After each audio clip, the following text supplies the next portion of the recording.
And good afternoon. Welcome to the UIM-ABP Aquabike Circuit World Championship. You're here at the Old Doha Port Grand Prix of Qatar. Friday afternoon. I am Dawn Dawson along with Daniel Anderson. Hey, Daniel. How you doing this afternoon? Oh, lovely, Dawn. We had some incredible first couple of motos today. Woo-hoo, and we got more. Do you know how to understatement? Like, that was the understatement of the freaking century. Oh, we had a few motos, just a few things going on. Hey, I want to welcome you guys back for the afternoon sessions here in Doha. And the heat is rising both in the air and on the water and in the standings. This is the penultimate push of the World Championship season. And for many, this is the line between victory and heartbreak. It grows thinner by the lap, and you get to be witness. 10 years since Aquabike last set sail right here in Qatar. The Arabian Gulf now becomes the proving ground for both world glory and continental pride. But before we get too deep, let's talk about this gorgeous location. Beyond the city's curve of glass and green, dunes rise like frozen waves of gold. Camel racers thunder across the sand, their silhouettes etched against a pale morning sky. Then, without warning, the horizon shifts, the desert breaks open into the turquoise calm of the Gulf. Doha lives at this threshold where two immensities meet, one sculpted by wind, the other by tide. In the shimmer of heat and the hush of the waves lies Qatar's dual soul, patient yet restless, ancient yet ambitious. The land teaches endurance, the sea rewards daring, and together they forge a spirit that never stands still. On the hard pan where dune meets tide, Arabian horses canter beside the camels, manes lifted by the onshore wind, and for a heartbeat, the desert runs with the sea. And everything that moves does so with purpose here in Qatar. And you'll find that on your closest Spotify podcast. That's great. Yes. Audiobook. Yes. Daniel's going to start selling these yoga meditations. Be sure and check him out at danielanderson.com. All right, you guys, we're back. We're getting ready for racing. Before we go very far, though, we've got to tease this out. We'll be back right after this. Get ready, Doha. The waves are calling. In a city where the desert meets the deep blue, where modern skylines rise beside the timeless old port, energy never stops moving. From sunrise rides along the Corniche to nights that sparkle under the Gulf sky, this is Doha, bold, vibrant, alive. And this October, it gets even louder. The UIM-ABP Aquabike World Championship returns with the Old Doha Port Grand Prix of Qatar from October 30th to November 1st. The world's fastest riders hit the water, carving through waves, chasing victory, and igniting the heart of the city with pure adrenaline.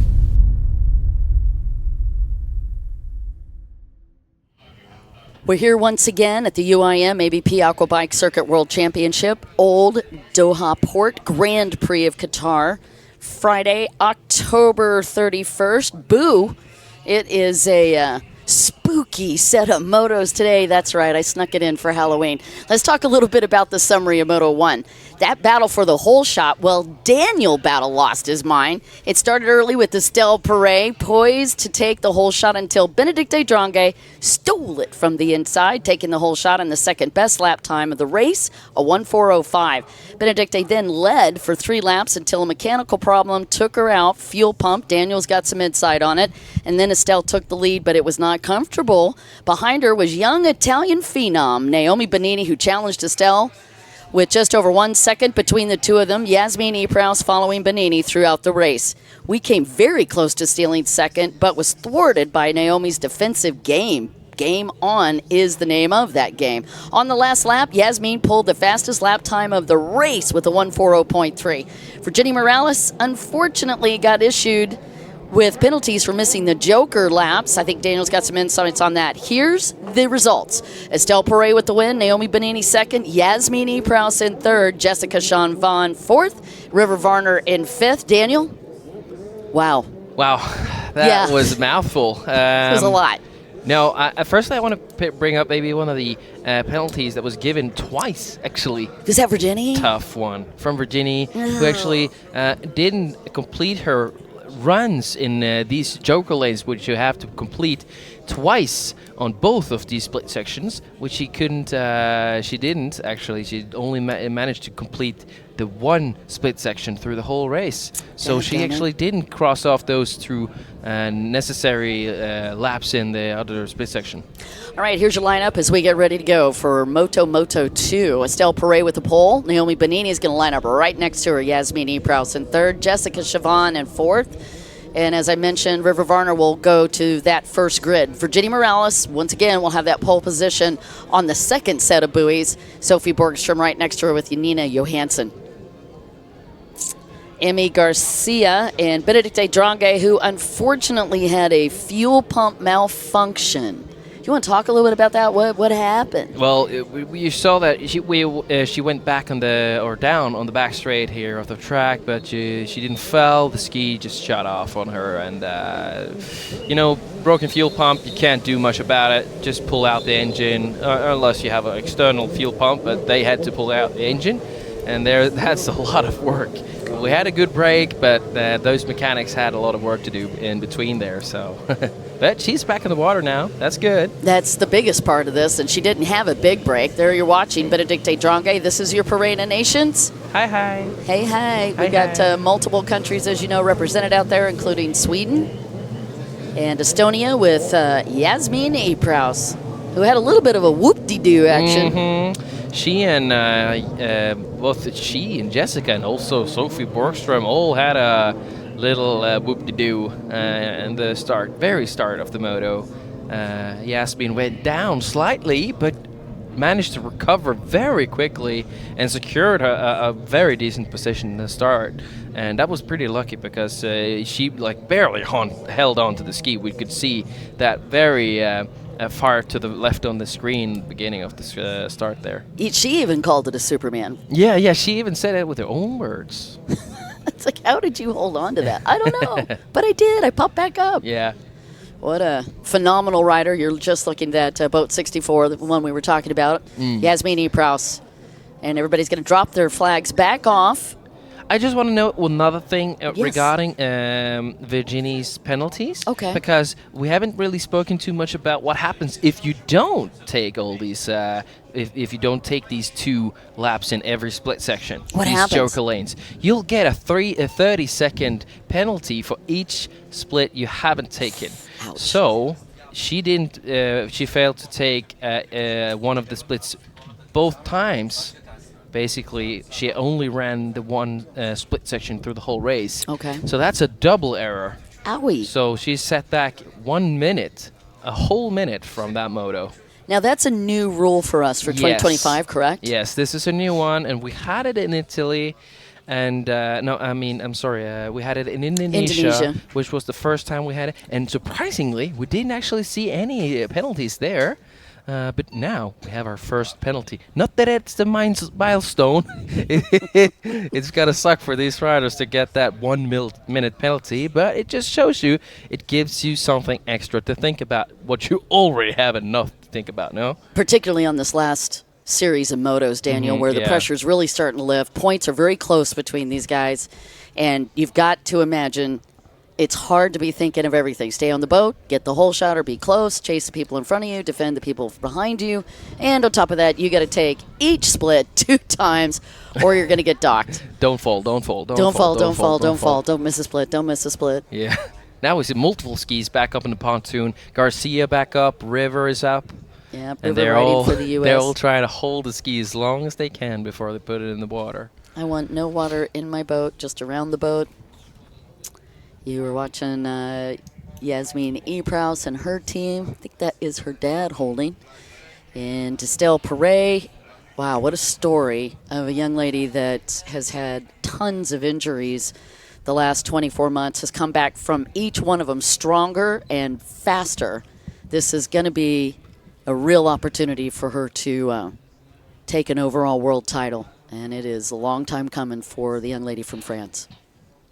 Oh, we're getting closer. The whistle is in the mouth. Let's go. The whistle is in the mouth. So descriptive. So much happening. All right, you guys, the light system works like this. We're going to go to reds first. We're going to be 20 seconds on the red. And then if nobody raises their hand and asks for a 2-minute hold, then you will have the red and the green come up. And then once both of them go away, then we'll have the starting green means go. And as you can see, we're already working our way down the lineup. You have 1 2-minute hold only. If you don't use all of it, another rider could use it. And the start is off. And wow, Estelle Perret had a great start, but look how much charge is happening, and that is Jessica Chavon on boat number 99, wasting no time whatsoever. And I do believe that's River Varner. Yep, it is. River Varner up at second, and Estelle Perret in third. What a wicked twist of fate. I thought Estelle had a good start, but these guys are powering, and Jessica Chavon finally got that boat tweaked where she wanted it. What a powerful roll for her. Let's see where she ends up in that. And Benedicte Drange has moved up as well. She, too, is in, I think she moved around into the third place spot. Jessica Chavon, boat 99, with the hole shot, is going to go to the outside split. Now, guys, they get to pick where they want to go on the start section. Pick green or blue. Blue is the outside. Wow, Daniel, a lot of these riders are moving to that outside split following Jessica Chavon. I'm going to get his feedback on it in just a minute. And it looks like Estelle Perret also went in there. Let's see. Nope, Estelle went to the outside. Smart move. Estelle Perret is going to drop up into second. So here's your hole shot. Jessica Chavon.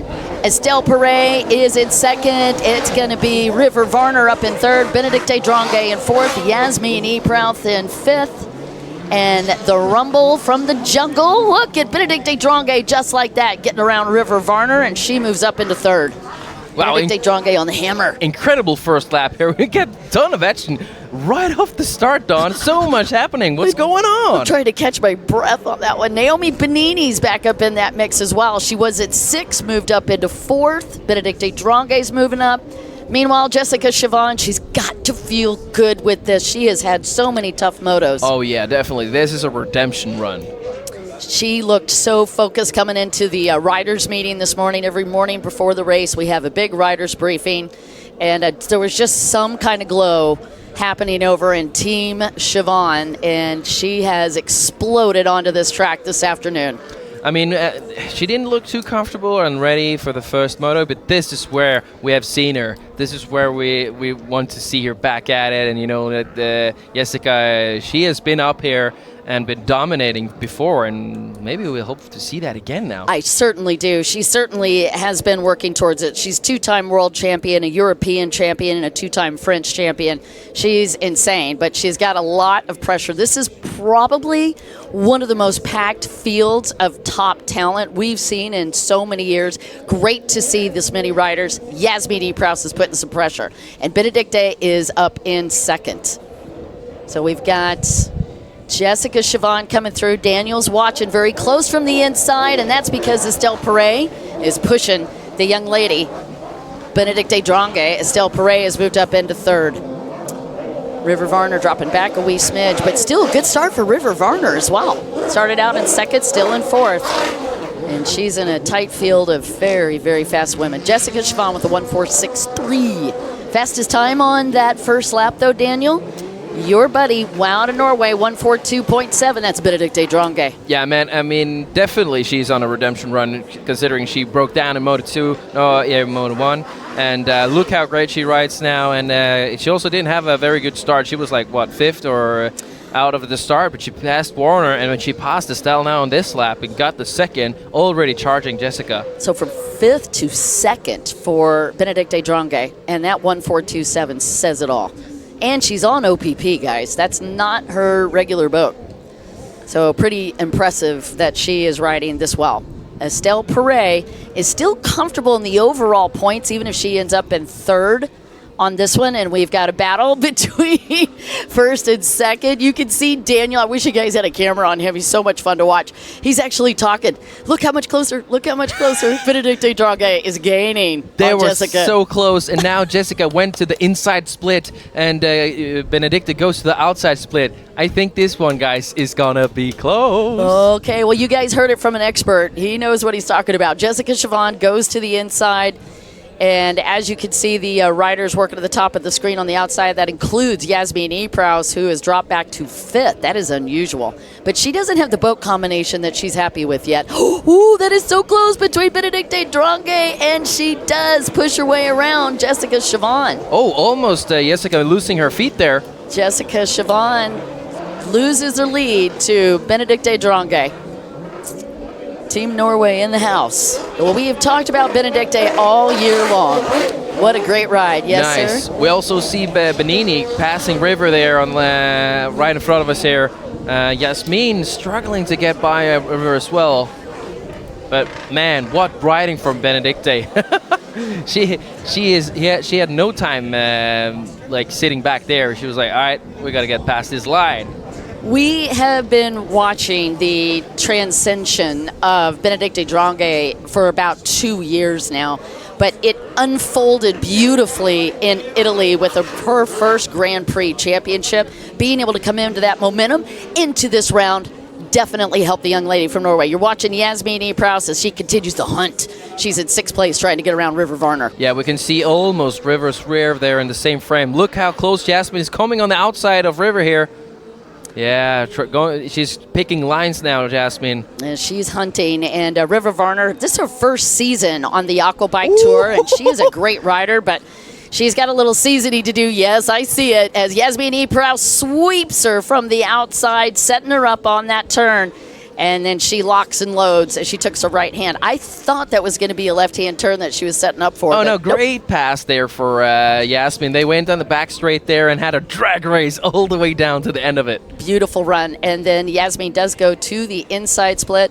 Take a look at your screen, and you can see up there where the scoreboard is, and you can help us mark out how many times they're going to the inside and the outside. They are required to go 2 greens and 2 blues. We talked about that earlier. It's a penalty if you don't do that. So we're calling them the Joker lanes this year.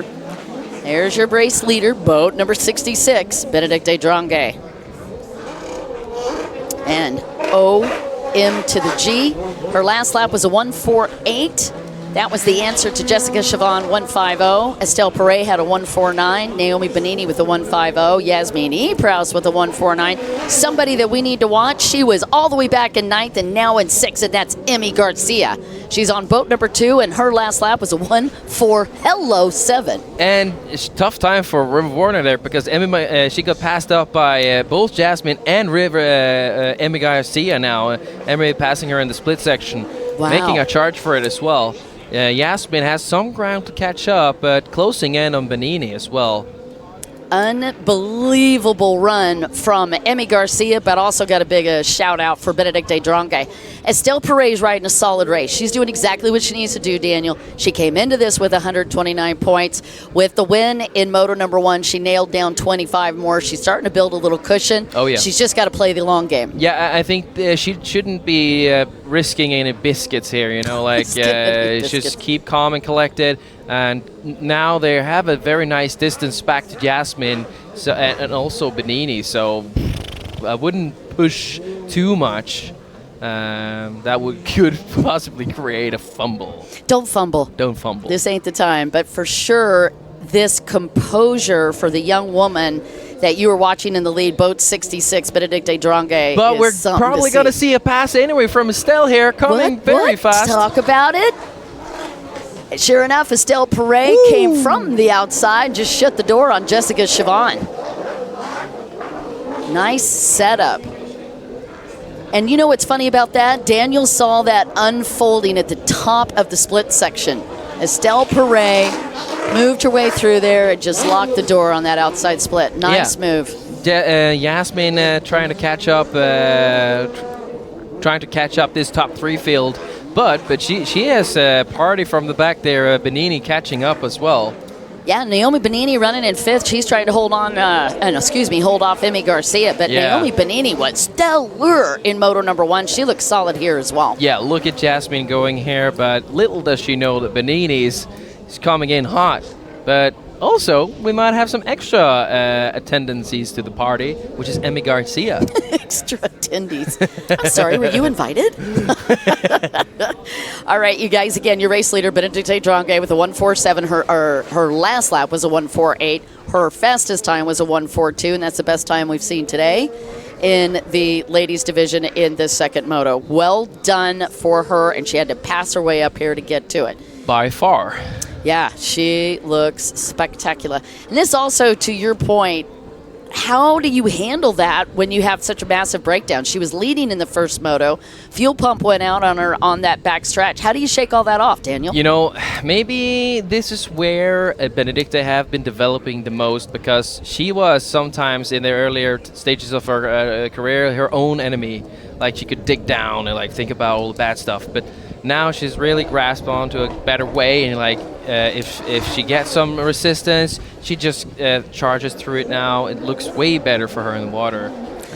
Let's take a look at her resume. She has a world title, a Nordic championship, 2 Norway championships, an Alba Adre champ, 2 slalom podiums, and in 2024 she was the Aquabike European champion in ski ladies. Right now she is leading this second moto, and she looks solid for a second place overall. Let's see what happens as we got to work our way, obviously, through 3 motos for both the ladies and for ski GP1.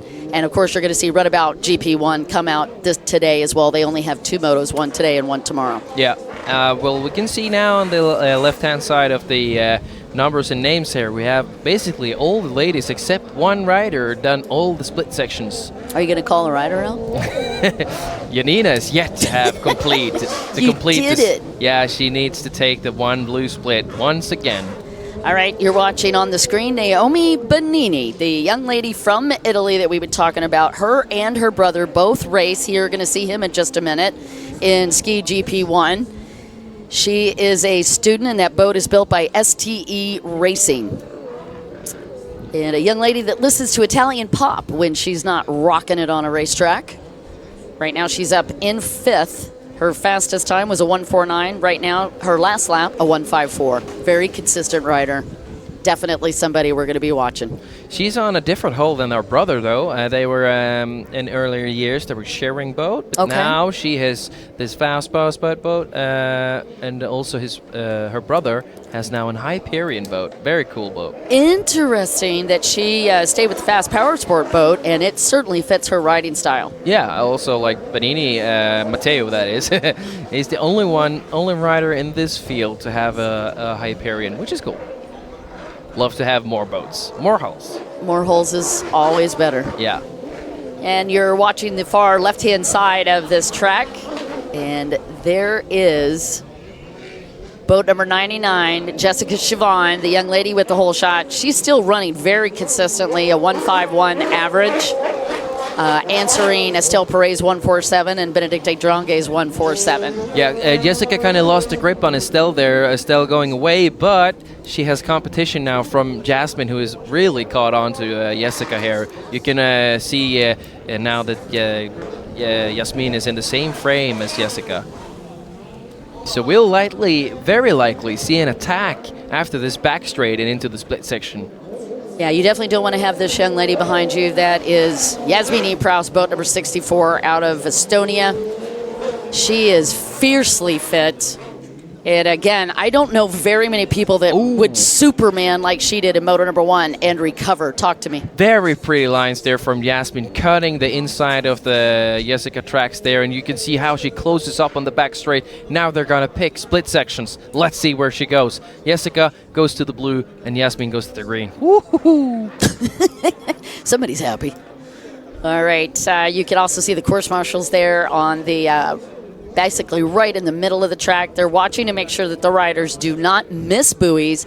They're also checking to make sure that the course is safe throughout each lap as well. In fact, they've got a lot of tasks that they've got to do each one of these laps. So the course marshal's critical to a safe and also a fair race as we watch the final couple of minutes here. Yasmin coming around. This is going to be a pass. Yasmin Praus from the inside shuts the door on Jessica Siobhan, and that's going to cinch it. She moves up into 3rd. She had been hunting. Daniel had been dropping hints Great ride from Yasmin. But is she going to be able to catch Estelle? Estelle is still quite a bit far from her, but we're going to see the clock now. It's already 14 minutes. Next time they come around, we're probably going to see a white flag. It'll be kind of tricky. She's got 11 seconds between her and Estelle Prix. Yeah. So that's a lot of real estate. That's a big gap. That's this late at the moto. And remember, Estelle she hasn't been pushing that much, but Yasmin has been fighting for her positions to get where she is. So we can get a sort of idea. Maybe Yasmin have been putting more energy down to the track. I would say I would not want to go up against Estelle Prix personally, and also she's great at managing resources. Having said that, if anybody can run her down, Yasmin-ABP would be the one I would put my money on. Definitely. All right, you guys, you're watching the final couple of moments here. This is going to be the entrance to the white flag. We've got a 15-minute moto plus 1 lap, and we are creeping up on 14:55. Oh, but we had a situation here with Benedicte. Why all of a sudden Estelle is all the way up on Benedicte here? Uh-oh. Do we have more engine issue? Both of them went to the outside split. Well, she looked smooth, I but don't see any maybe she'd had a issues. little swimmity-swammity. Well, I didn't see a fumble even. You're watching Benedicte Drange as they come through here. There's Yasmin-ABP's white flag is out. And Benedicte Drange sees it, kicks it into the next gear. All she's got to do is complete, 25 more buoys. No biggie. The big deal, I've got to imagine, if she did fumble, she's got to stay out of her head. I think she must have, because she had quite a decent gap to Estelle. She had a 9-second gap between her and Estelle, and now it's 3.1, Dan. Great eyeballs from Daniel Anderson.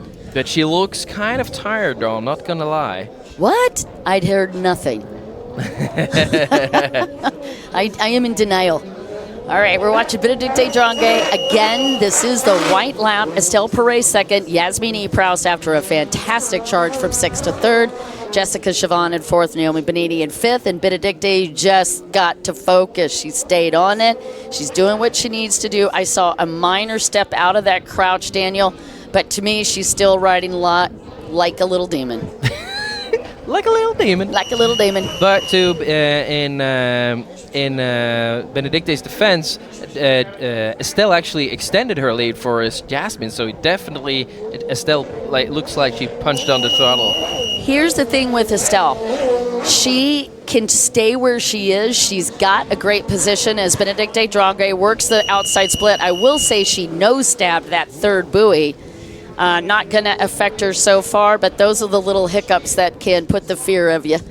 So she takes this final couple of turns, and we're going to watch her go to the merge. This is oddly close. This is close. Estelle Prix coming from the inside. Not going to be close enough. Benedicte Drange locks and loads and takes the win in moto number 2. Going to be Estelle Prix in 2nd. Okay, part of us could breathe. And it's going to be Yasmin-ABP coming across in 3rd. Yasmin admittedly was saying, I'm not on the fastest boat this weekend, but I'm on a committed, consistent boat, and that'll do it. She had a little clap for herself there. Great ride from Jasmine. As she should. Jessica Chavon, good job for her. Came across in 4th. That ski didn't sound pretty good, It actually. did not sound good. I'm like a gremlin than a like a jet loot ski. goblin. Blah, blah, blah. All right, let's keep our eyes open here for Naomi Bonini. And you're watching the final couple of turns for her as well. Naomi Bonini hits it. She's going to come across in 5th. Great ride. That young lady from Italy has bravo, just bravo. She's like, okay, well, I'm going to take my goggles off. I'm just going to chill. You can see all of the equipment these guys have got to manage. Goggles and helmets and shoes and life jackets and bibs and cameras, oh my. It's a lot to do. All right. See some of these riders coming over. They are beat up after this brutal moto. Seeing Benedicte coming back into the paddock area and slip section. Great ride for her and a very good redemption run, don't you think? I thought it was amazing. All right, this is the results for Ski Ladies GP1, Moto number 2. Benedicte Drange Perseverance paying off for her. Taking the win, Estelle Perret for second, Yasmini Prouse third, Jessica Chavon fourth, Naomi Bonini, your top 5. Emmy Garcia, props girl, from coming all the way up from 9th to 6th. Rebounding. River Varner 7th, Virginia Morales 8th, Sophie Borgstrom 9th, Janina Johansson in 10th. And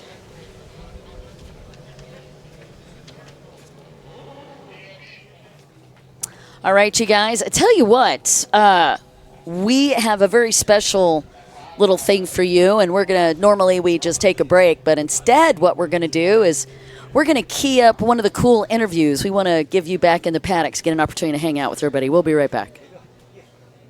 So I hear this team, like Perret is the enemy of this team, so I think my sister going to do something for you. Yeah, she will be a really big competitor this time. She has been fast this season, but I think I can take her. Really? Yeah. How are you going to do that? Take the start and just drive off. Okay, good luck with that. Thank you. You ready, or should I just take the lead? That's you. The picture. So Oliver, you are leader of Championship, Red Bips. What's your goal? What's your plan? My goal is to keep my position, be stable this weekend, and hopefully just win. Do you think you can do that? I hope so. I can do it. How are you going to do that? I'm going to do it. Because I know you just like a loser. Are you going to win sometimes? I'm going to do it. Explain me how you are doing to do that. Try to be the lead. Oh, like you do in Olympia. Yeah. Follow me, then go down, swimming. That's the goal? I thought this was the interview. Not personal. Morning is going to kick your ass, so what you answer that? Yeah, maybe. I don't know. I mean, that's been a long time since he kicked my ass. So maybe if you watch the stats, I think it's like 10 races to 1. So maybe this race, why not? Okay, we will see. I think we'll see.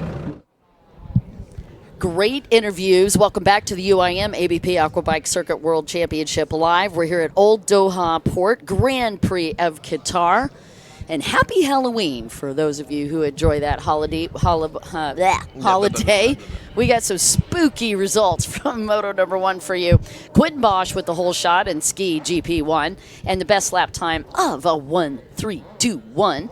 Quentin held the lead all the way to the end. Following behind was Oliver Koch-Hansen with a drama-free race. I bet he was happy. And an almost half a minute lead on third placer Jeremy Perret. Jeremy kept his cool, though, throughout the race, despite there only being 1.5 second average between him and whoever was behind him. And that, by the way, was changing almost constantly. For half the race, it was Valentin Dardalan. The other half, it was Kevin Redder with a surprise cameo performance from Toshi Ohara. Kevin and Toshi were only 1.6 seconds on average between each other. Overall, no one could be comfortable in that top 5 in Moto1. Daniel did not breathe for the first half of that race, which pretty much qualifies him as a free diver. Here's your Moto1 results. Quentin Bosch taking the win, Oliver Koch-Hansen second, Jeremy Perret third, Kevin Ritter fourth, and Toshi Ohara fifth. You guys can look at the scoreboard for the rest. Daniel? It was an incredible Moto1, and we had an action-packed race all the way through from the start to finish, especially from position 3 to position 5. These guys were constantly changing and charging. Here's your entry list for Ski Division GP1 as we get ready for Moto2. You can see it's Quentin Bosch, Oliver Koch-Hansen, Jeremy Perret, Kevin Redder, Toshi Ohara, Valentin Dardalat, Morgan Perret, and Anthony Biernat. But wait, there's more. Alex Barrett, Matteo Bonini, Yanni Hamlin, Soshi Sato, Andrew Hubert-Laurie, Felix Scharf, Thomas Bento, and Maxence Russell. It's actually Felix Helgeson. We'll just correct that. Benjamin Scharf on boat 23, Nizar Abdul-Jadale on boat 73, and Axel Courtois. That is a massive field to include the two fairly, not really rookies, but they're rookies to the GP1. Would be Andrew Hubert-Laurie and Yanni Hamlin. We've been really watching those guys. Yeah, we have seen it, but don't let that fool you, because we had Hamlin on the podium in Indonesia, was it? Yep, him and Toshi. Yeah, so I mean, Toshi was in Italy. Yeah, so don't let Hamlin and Hubert fool you, because these riders they can run. Big lineup, and as you can see, we've been doing a pontoon start for both of the stand-up divisions. we'll be doing that for the runabouts as well. Runabout GP1 will be coming up next. But first, we have this thrilling. But Ski right now GP1. we got some big guns on the water, and you can see Quentin Bosch down there chilling like a villain as they get ready for the parade lap. Hey, do you mind giving some color on that? Like, what's it like having a flag and you're trying to ride a very unstable boat around in a lap? Yeah, it's like it really depends, because if the flag is dry, it's not that bad. But if the flag is wet, for instance, if you're on a place where it's a lot of wind, all the splash is going to wet the flag, and then it's going to be like you're being choked. Oh, yeah. So that's not very comfortable, but it's cool. It's cool. Also, every time you come back in with the flag, it's kind of tricky to do. Because you got to try to hand the flag off. Yeah, you don't want to Gotcha. throw it in the water, because that's disrespectful. So Very true. honor the flag. Yep, so these guys right now honoring their different nations, and we will too as we get ready for our Parade of Nations lap. Also gives the riders an opportunity to kind of get a little water out of the boat, shake it up a little bit, warm up, get their muscles warm, get ready. We're warmed up. Yeah, we didn't have to warm up. We're just we're in our hot box here in the tent. Yeah.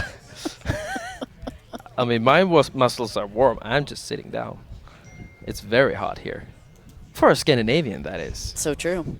Oliver Kock-Hansen, as we mentioned earlier today, came into this round with 128 points. Jeremy Prix in second with 117. So Oliver's got a pretty nice little cushion. By this time, he garnered 22 points on that last Moto1. Yeah, but it's like... But you can never rest. I hear what you're saying. No. The second he makes a big fumble, swims, or breaks down, everybody else is back in the race, And he has to... Let's break this up a little bit. With Oliver in the lead, Jeremy second, Toshi third right now. Mika Prix was fourth. He's not going to be able to compete after breaking his foot in Italy. That automatically opens up the door for Yanni Hamlin to move up into fifth. And Quentin Bosch was back in sixth with a lot of breakdowns. He actually has an opportunity here, too. And, man, he has been flawless. Won the third moto in Italy. Won the first moto this morning. I mean, it's looking bright. He could podium.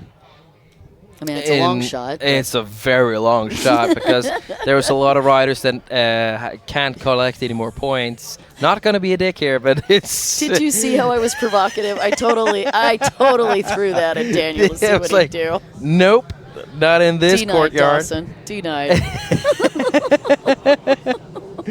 No, but it's a very tough field, and I'm just saying it could happen. I mean, if you place a bet on that and you win, you're gonna win a lot of money. I'm tempted to throw That's down some in Vegas. huge odds there. All right, you're wanting Quinn Bosch here as he pops it up. Meanwhile, your points leaders got the red bib. All of the points leaders, as they come in, they're awarded the red bibs at the riders' briefing prior to the beginning of the event. And that bib goes to Oliver Kock-Hansen. In fact, the only changeover we had was the one and only Estelle Perret, who got awarded this bib coming into the final round here at the Old Doha port in Qatar. And how awesome to be back here in Doha after 10 incredible years of racing Aquabike. We've sort of come back to our roots, if you will. Well, not sort of. We have. First Aquabike race was here. And Dan and I taking quick selfies as we get ready to go. Anybody just a should moment love to quiet. selfies, yeah. Quentin Bosch riding for Belgium, so he'll be carrying that flag. Thomas Bento for Portugal. Anthony Bernat also riding for Belgium. A lot of riders from France, to include Morgan Perret, Valentin Dardelot, Andrew Hubert-Laurie riding for Estonia. I mean, the French guys, you cannot deny the quality of the lineups they have. Every major event around the world, you're going to see a majority of French riders, and they have such a great lineup from races, and also shows them how good of a national tour they have. Yep, you can also see the two riders from Japan. That is Soshi Sato and Toshi Ohara, a.k.a. the Samurai. Great to have Japan represented this year. Twice. And they're going to It's double as good. the arena. The Gladiator Arena. Dun, dun, dun. That's going to be the place for a lot of action later this evening as we do freestyle under the lights. Don't forget to join us this evening for sudden death parallel slalom, where we'll be. And yes, the dramatic voice was definitely needed because Hey, look at that roundabout. it's so fun. Is that a round? That's the weirdest roundabout I've That's ever a seen. cool little roundabout. More Oh. like a circus tent. Yeehaw. Very, very cool, though. Wow, what a gorgeous backdrop with, we're down in the MENA district in Doha, Qatar. Sure is gorgeous. Hey, shout out to Villa, the holder of Kevin. Qatar has over 563 kilometers of coastline. One of the safest, this is one of the safest countries in the world, actually known for that.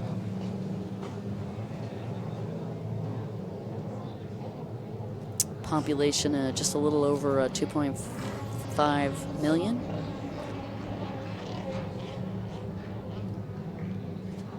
Really, really gorgeous location, and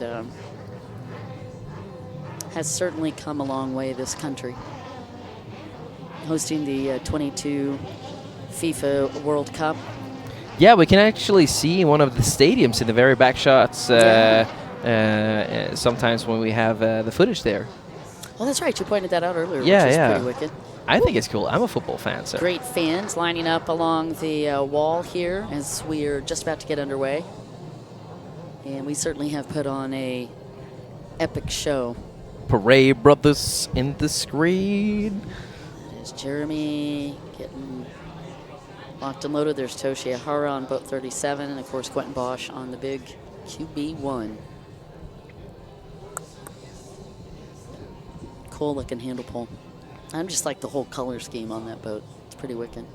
It's great to see, well, we'll see him in just a minute, but it's great to see Kevin Rudder back aboard the XBJ boat. And of course, Oliver Cock-Hansen, we've commented on this multiple times, but I really do believe that you could see that boat from space. The bright yellow 66 You know, they're boat. talking about, you can see the Chinese wall and stuff. Forget about that. You can see this boat. Come on, it's boat Yeah. 66. I mean, did you not see it? Yeah. Comment Everybody if you saw that. did. Yeah. Okay, thank you. And you can see all the intricate equipment that they have to deal with as they get ready to go. Look at it. Once again, It's hot. Quentin is cooling down. It's so He's getting hot here. hyped. Ooh, he's I'm hyped. ready to go. He always did the wildest designs on helmets. A lot of these guys, helmets are such a big deal, and custom paint jobs on the helmets. Really a cool expression, I think, of their personalities. And Quentin Bosch has some pretty cool designs. Yeah, it is like supposed to mirror your identity, sort of. Absolutely, it's my brand, man. Yeah. It's my brand. Kevin Rudder's got some cool Brand. ones too. Toshi's got a neat one. Yeah, Kevin has his helmets custom designed from Japan. Shout out to Takashi. Takashi Nagai. Yeah, Takashi. Yeah, very good painter. We both Actually said it at the got- same time. I'll tell you, that is weird. Like, you have become somebody if you get designs by certain designers. Takashi Nagai does very few helmets every year. He actually got quite sick Yes, he It- was very ill. and still was doing them just out of love. Yeah. I can tell you his work is perfectionism. one? Because I had a lot of helmets from him, yeah. Oh, more than one. Yes. you're It's somebody. very beautiful helmets, and I love every one. Lucky And it you. was like every time I got one, I was like, wow, this is like even better than the last one. All right, you guys, we're getting ready for the start. Here's going to be moto number 2. And again, pole position to Quentin Bosch. And you can see that lighting grid. Just a real quick breakdown on that. It is one opportunity only. When the light goes red, Luca Filiberte, the UMI commissioner, will run his hand down the line. He's literally pointing to everybody, making sure they're ready to go. If nobody raises their hand, it'll be their only time to call that 2-minute hold if they need something. Then the red and green light up at the same time, and once that happens, you're pretty much going. Once both of those lights go off, these guys can hit the gas, so to say. Let's go! And Daniel is now officially holding his breath. You are watching Luca Filiberte again as he walks his hand down this line. He's checking with everybody. And I don't see any hands up, so this could be, oh, I do see one. We had a hand up. It's Wait kinda for start. it. Whew. course marshal. I don't know about you, but the the tension. I'm ready. Are you ready? I'm so ready. Oh, who's that in the middle? Was that Soshi Sato whose ski was back, was reversed? Yeah, they're pulling it up. Oh, they are pulling Who's the boat. that? Can you Is see? that the Scharf boat? Oh, no. Yeah, that's the Scharf boat. Benjamin Scharf and Terry, his dad. Quick pull out. Now, listen, they only have 2 minutes. If they don't use all of that and somebody else needs the 2-minute hold, I did confirm with Luca that, yes, you can. So that was why we had multiple holds on Moto number 1. All right, so they're... Oh, they're... Hopefully, what are they doing? They didn't open the hood, did they? No, it's something underneath. We got something stuck in the All right, intake they're drain. they're lifting up the rear. What is the issue here? We should have no issues. This is tough for the other riders as well because they've got to keep the boat straight. And, of course, to Daniel's point, you got to try to keep water out of the boats. And the longer you sit in here, the more your chances increase, A, of getting water in them and also bogging down your starts. Yeah, and also the psychology of this. You know, you're freaking out every second we're delaying. You know, every racer sitting on the line there is like, come on, guys, let's go. Okay, the boat is back in the water. Let's hope it works again. We got a thumbs up back there. Yeah, let's start it up again. All right. Again, they've only got 2 minutes, and once they go past it and boats are started, and as you can see, we are about to go underway. Once again, we're on the red light. Watch for when it goes red-green, because right when that happens and then both of them go off, we are going to go to a start. And there is your indication. We've got a good one. And, Quentin Bosch blew out of that. Great hole shot for him. And an answering challenge from Jeremy Perret. Oh, what happened there? Oh, it looked like... Oh, no. Quentin just went down. I don't know if he pulled a land. No, he's down. Yeah, he's down. Okay, this is a whole new opportunity as Jeremy Perret wicks it into the next gear. Jeremy Perret with the hole shot. And that looked like Dartalot jumping into here. Let's see who is going to be behind him. Jeremy Perret goes to the outside. Quentin's back on it again. All right, so Quentin was back aboard. Not sure what happened, but, man, that was a huge upset. That was a full stop. Full hello, Dolly. All right, Jeremy Perret to the outside, and let's look for Oliver Kark-Hansen, your points leader, as they come into it. As Jeremy comes to that outside, and it's going to be Kevin Redder answering the challenge. So Jeremy Perret shuts the door, gets the whole shot, but it's going to be Kevin Redder right behind him, and then Oliver Kark-Hansen up in third. That's what Toshi. A great start. Yep, Toshi Ohara, thank you, in fourth. And then they're calling, actually, Toshi Ohara moved into third, Oliver Kark-Hansen in fourth, Anthony Biernot in fifth, Morgan Perret in sixth, Valentin Dartalot in seventh, Soshi Sato in eighth, Yanni Hamlin in ninth, Thomas Bento in 10th, Felix Helgeson in 11th, Alex Barrick in 12th, Axel Courtois in 13th, and Quentin Bosch, in case you're asking, is back in 17th. So somebody's punching the clock and going to work. And you know what happened? We saw this last time, Daniel.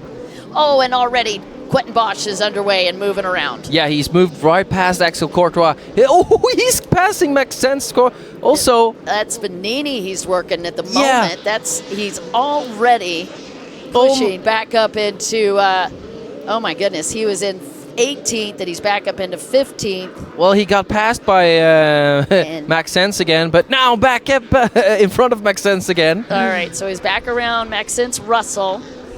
So again, all the way back into 18th, and he's moving up into push the 14th position. Yeah, that was quick. We're looking for him to push Benini now, actually. All right, we're going to keep our eye on Quentin Bosch and see what he's up to, but we're also going to check it back over to Jeremy Perret. This will be the first full lap that he's got, and Quentin's down again. Again. M to the heartbreak. That is a heartbreak. You could see the motor running. Oh, and another bow. This is Kevin Redderer making a challenge on Jeremy Perret, and he gets around him.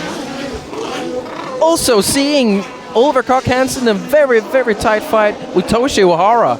Okay, so again, let's look backwards a little bit more, but a new race leader as Kevin Redder moves into the lead past Jeremy Perret. Then you've got Toshi Ohara in third, but Oliver Cock-Hansen knocking on his door. Incredible ride here. Anthony Bernard in fifth, Valentin Dardelot in sixth, and Yanni Hamlin in seventh. Soshi Sato in eighth, Felix Helgeson ninth, Alex Barrett in 10th. And Jeremy Perret, just like that, from first to second, with Kevin Redder, who clearly did a little work on that boat in between these sessions. And, oh man, Toshi Ohara, the samurai aboard that pro watercraft, is screaming through these laps. Wow, yeah. Let's take a look at these lap times. 1:39 for Kevin Redder, a 1:41 for Jeremy Perret, and a 1:40 for Toshi Ohara. And check this out, Oliver Cock-Hansen has a 1:39. So your two fastest laps are first and fourth. Just an additional information there. Yeah, Toshi Ohara just got big air. Go ahead, Daniel. Yeah, we had Nizar Abdul-Jadel going to the water there, but he's back up on the ski again. He lost his boat, one lap down. Your rider from Saudi Arabia getting separated from the boat, but he is back. Quentin Bosch is out of it at the moment. We'll see if he's able to get the boat going again, but last we looked, he had his hand in his ear, and the boat was at an idle. Look at Toshi and Jeremy now. It's going to be a battle. Both of these guys working the splits. Jeremy Perret from the inside just holding off Toshi Ohara. Toshi actually went a little sideways on the boat, and Oliver Cock-Hansen smelled the blood in the water. Wow, I was definitely expecting to see Toshi going really wide and sweeping there, but he was trying to cut on the inside. He was expecting Jeremy to block him. Yeah, I think he was. Yeah. And he couldn't react quick enough, but man, I like the recovery from Toshi Ohara. If we would have seen the sweeper there, but let's see. I mean, Kevin passed Jeremy, but Jeremy's right on to Kevin. All right, you're watching Toshi Ohara's nose as he continues to push Jeremy Perret. Oliver Cock-Hansen, I really think, thought he was going to click right around Toshi, but Toshi's playing a great game of defense. In addition to that, he's on the offense with Jeremy Perret. Let's take a look at the times again on lap number 2. A 1:42 for Kevin, a 1:45 for Jeremy, not looking great. Toshi Ohara 1:44, Oliver Cock-Hansen with a 1:45. Jeremy got to know that Toshi's behind him. He's going to go to the next level, and you can tell that boat is starting to catch a little air as Jeremy goes into the next gear, and Jeremy's already into lap traffic. Yeah, that is the Nizar that fell off his ski earlier. But tight turn for Jeremy. Look how tight all these riders are. Jeremy is accompanied by Toshi, and Toshi is accompanied by Oliver. All these riders are so tight. Let's see how tight Toshi and Oliver is going to be now on the exit. That was interesting. With the exception of Toshi Ohara, the top 5 went to the outside split. And you could follow along with us along there where you see the stripes, green and blue, and there's an ooh from Daniel because Toshi Ohara just shut the door on Jeremy Perret coming from the inside. Wow, that totally flipped my idea there. I was thinking maybe Oliver and Toshi was going to be close. But we flipped the script here, and Toshi made a pass on Jeremy. Whistles that you're hearing in the background are lap riders that are getting notified that they've got traffic going through, which means we are in lap 3, and these guys moving quick enough that they're getting into lap traffic. Wow. Kevin Redder scooched through that last lap with a 1:47, Toshi Ohara with the 1:47, Jeremy Perret with the 1:50, and Oliver Cock-Hansen with a 1:49. Once again to Jeremy, Oliver now knocking on Jeremy Perret's door. And this should be a battle royale. Oliver's great at riding offense. Jeremy is great at offense and defense. I am really unsure how that is going to play out because Oliver can be relentless.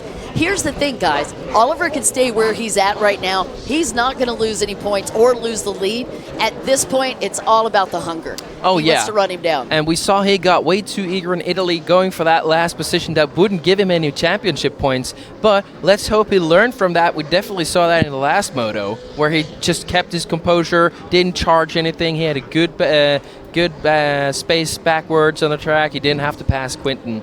That was the sign of a champion, Yeah. Daniel. You don't have to play the game of the ego, right? No. He's already got the long game here. Kevin Redder trying to reel in some points. He's out of the overall because he missed the round in Indonesia completely, unfortunately with the new baby and everything. But back here in Italy, racked up some great points. And then, of course, right now he is in the lead in this second moto. And what a charge from Kevin Redder. Small little wobble there for...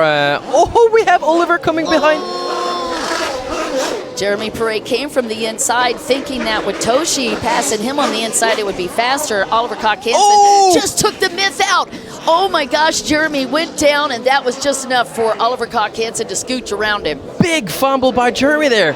You saw that big crash? I was shocked to see that. But look at the holes off of that front stretch. Look at Yanni Hamlin getting dug in as well. Everybody's struggling now. Man, that thing was a sinkhole off the front stretch. That first right-hand turn was some vicious. Incredible scenes right there. Yanni's like, who did the hole? Who dug it? Who dug it? Where's the shovel? Oh man, I need a backhoe.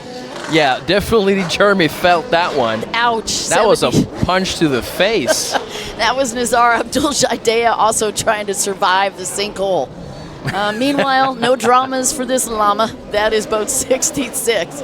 Man, what a great run from Oliver Kock-Hansen. He's up in third. Jeremy Prix has got to be shaking water out of his helmet. But to be it was very interesting. We saw that Toshi, a couple laps back, he wanted to cut on the inside of Jeremy because he didn't want to sweep around, afraid Jeremy was going to block him off. We saw the exact same thing here from Oliver trying to pass Jeremy here in the split section. Didn't want to sweep, wanted to cut on the inside and actually lost momentum on there. I found it highly interesting that he went to that inside split. I truly thought he was going to open up the gap.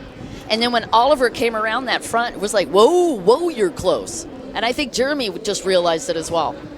All right, you guys, again, quite a bit of changes here. Kevin Redder still leading, Toshihara second, but Jeremy Prix is flip-flopped with Oliver Kock-Hansen. And Toshi comes through. Let's take a look at Toshi's time because he's got some clean water to work with. He had a 1:47, and that was the answer to Kevin Redder's last lap time, which was a 1:4.68. Want to give you guys a quick little update there. Felix Helgeson is actually being pulled back into shore. Yeah, mechanical problems, it seems like. All right, Oliver Kock-Hansen, the 1:47, and Jeremy Prix after the super slide still ended up with a 2 flat on that last time. I'll tell you who's a charger. We got to talk about Yanni Hamlin. He's up in 5th with a 1:55. Anthony Bernot riding solid in 6th place with a 1:54, and Valentin Dardelot with a 1:51. You guys can see the gaps between the riders up on the screen, but these big lines on the left of the riders' names, that's indicating the Joker buoys, which Daniel and I have been talking about. Look at Oliver now. He is attacking his fellow Hull friend. Let's call it Hull friend. Is that cool? Yeah. Yeah, his fellow Hull friend, like Toshi. Also a fellow Pro Force friend, Anthony Bernard. Got to be impressed with the rides on these top 5 guys, and you can see the gnarly conditions that they're dealing with. These boats in general are set up to stay very hooked up to the water. Intake grates are back in that sort of 3/4 back part of the boat. That helps the boat keep connected and move forward. So you don't really want to see the boat launching out of the water because you're not moving forward. But this condition is redunculous, so there's no way they're going to keep these boats hooked up all the time. I think we're seeing... Whoa! Speaking of that, Kevin Redder all over the place. Did you see the hip? Yeah. He's been doing it like every lap, and I think we're seeing a slight decrease in time between Toshi and Redder. Yes, exactly. He almost shortened the gap with like 2 seconds almost. And then he went down. No, it's just goggle problems. It's just goggle problems. Well, it doesn't matter what the problems are. You're not supposed to go down in the tray. Let's not freak out, though. I'm freaking out. It was just... You can't stop me. Oh, Yanni Hamlin making a charge. He's trying to run down Jeremy Prix. Squeeze me. The drag race. What an epic... He's not done. Yanni Hamlin coming on outside there. You are relentless. That is Yanni Hamlin going after Jeremy Prix. Wow. The young gun against the wise. Look, going sweeper again. Not done. Yanni kind of dropped it out a little bit. Look at these conditions, guys. Chase it. Look at these conditions. Not only do they have to ride it, they're passing and being passed in these conditions and have to defend and attack. Incredible. All right. right, Yanni's like, I'm going to give you a break, Jeremy, because I know I can see that you see me, so I'm just going to wait a minute and sneak up on you again. It looked like Hamlin was forcibly put on standby there. I'm afraid you're not going to be on this flight. You're going to be on standby, pal. All right, again, watching the young gun, Yanni Hamlin. That was a fantastic attack against one of the veterans in this sport, Jeremy Prix, but he's no fool. He keeps shutting all the doors. Oh, I'm sorry. Did you want to go there? No. Did you want to go over here? No. Rejected. Denied. We had a small off-screen fumble from Oliver here. All right, on screen, look at Kevin Redder. Oh, Yanni Hamlin off his boat. Gosh, Valentin Dartala connected just ever so slightly with Yanni trying to get through. Wow. All right, by the way, Valentin Dartala is in 7th, which means Yanni Hamlin's dropped back from 5th to 8th. Well, that was sketchy. That fumble definitely cost him 4 spots. Ooh, going down again, Hamlin really struggling here. Oh, look, his glasses is all on the No rear. goggles? Yeah, no, he has goggles. It looks like he's just like halfway on. Blocking his view, perhaps. Yeah, Oh, look. yeah. Look at that. That's definitely going to ruin his run. Yeah, you He's just like, say I'm he done turned with off. that stuff. Yeah, that's probably the best. That's going to be even tougher with all of this spray hitting your face at, I don't know, 70 miles an hour. I mean, having the goggles in your eyes is not good either, so maybe this is the better I feel like the better compromise. Bad world. Wow. All right, last lap for Kevin Redder, 1:4.71. Toshi Ihara, 1:4.64. Oliver Cock-Hansen with a 1:5.2. And Jeremy Prix with a 1:5.7. Let me unfold that for you. The top 2 riders, Kevin Redder and Toshi Ihara, both under the 1:5 mark. That's all they need to do to start inching away. And you can see it on the clock. Oliver Cock-Hansen about 9 seconds behind Toshi Ihara. So Toshi's starting to inch away from your points leader, which it's really irrelevant. As long as Oliver stays right where he's at right now, he's going to have no impact on his lead. I'm kind of interested to why Toshi's not making a move on Kevin. Like, he has like a decent gap back to Oliver now, who's fumbling and maybe like he's not pushing. We don't see him pushing a lot, so the gap is increasing. Why is not Toshi taking that opportunity to go to green? I don't know. I mean, again, to the rider's point, Daniel, you probably better than I can speak to that. If you feel comfortable on one split, you've got your joker buoys out of the way. You've taken 2. You have to take 2 laps on both of those splits. And once you do that, you can pretty much do whatever the heck you want to. And maybe Toshi's like, I like that side. Yeah, but it's not going to get you a pass. But we can see that maybe he's not within attacking range yet, but because the 4 seconds is quite a bit when you're going into a split section. And maybe you don't want to show your hand till you get a little closer. But even though, like, maybe the green one is more technical and more tough on you, maybe he's preserving his strength, maybe. Okay. This is also a tactic. Well, and here's the other thing. I mean, not that Kevin isn't aware of where you are, but maybe you are trying to sneak, right? Like, I don't need to show my hand until I get a little closer. But, come on, Kevin Redder, he's not going to not see you. Well, yeah, and he's not a rider to be psychologically affected if you're going into the other split section. Like, he's not going to be shaken by that. Right, to be fair. Yeah, so maybe close in as much as you can and then go for it, yeah. Take him. I like Daniel, take him. All right, you guys, last lap, a 1:4.7, and Toshi Ihara had a 1:4.8. Oliver had a 1:4.9. These guys are all within strike zones. Yeah, and extending the gap between Oliver and Toshi there. So 10.4 seconds. Yeah, these two top 2 riders here, Kevin and Toshi, is just running away from the rest of the field. All of that drama with Jeremy and Yanni Hamlin. Jeremy actually dropped off the pace slightly. He's about 25 seconds off the top 3 riders. Can we just talk about the fastest lap time here between Toshi and Kevin? Toshi is 7 thousandths of a second in front of Kevin's best lap time. Oliver Cock-Hansen, 1:39.012, and which is nothing. There is not a gap. At 1:39.019 is Kevin Redder's faster time. Yeah, it is a gap, but there is no gap. That's like there. That's what it was. Yeah. That's your separation. Kevin Redder leading. We've got 17 minutes. I don't know about you, but I'm looking for white. Yeah, we're going to get the white flag next time they come around, I believe. There's Kevin Redder, boat number 90. on that XPJ boat. He's been getting a lot of help from these guys, and right now that boat looks smooth. Way different look from Moto number 1 on how he feels on the water. Right now we have Jeremy on screen, and he is getting company.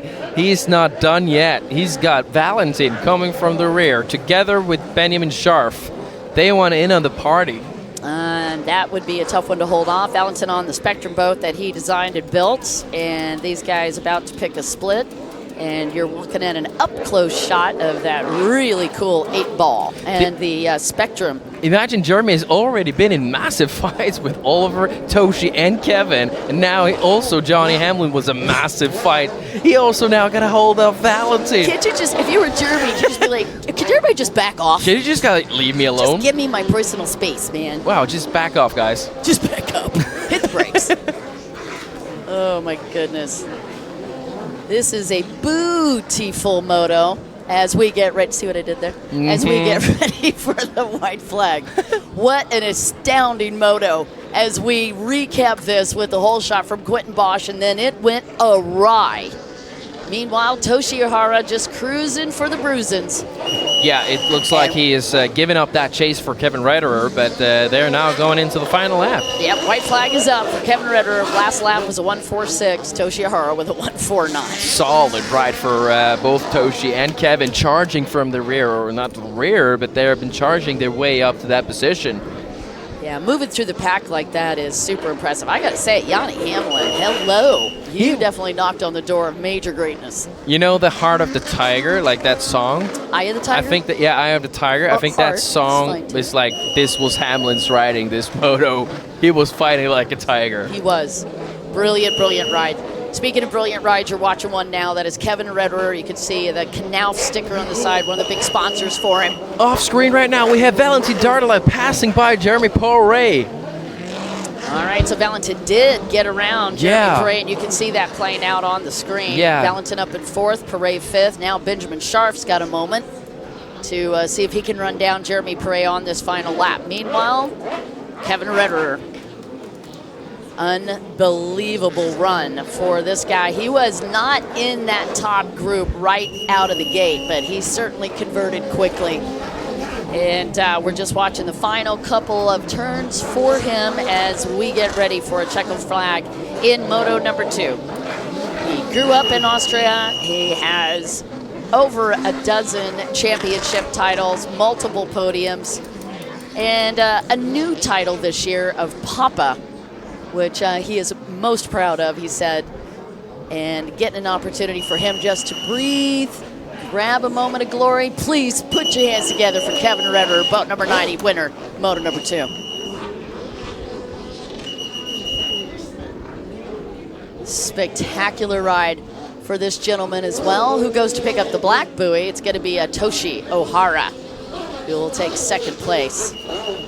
But a great run from this gentleman out of Japan, nicknamed the Samurai. And Daniel, Mr. Consistency. Yeah. Flight complete for boat number 66. He'll take 3rd for Oliver Koch-Hansen. We have seen this rider grow this season, and he has learned his lessons, it seems like.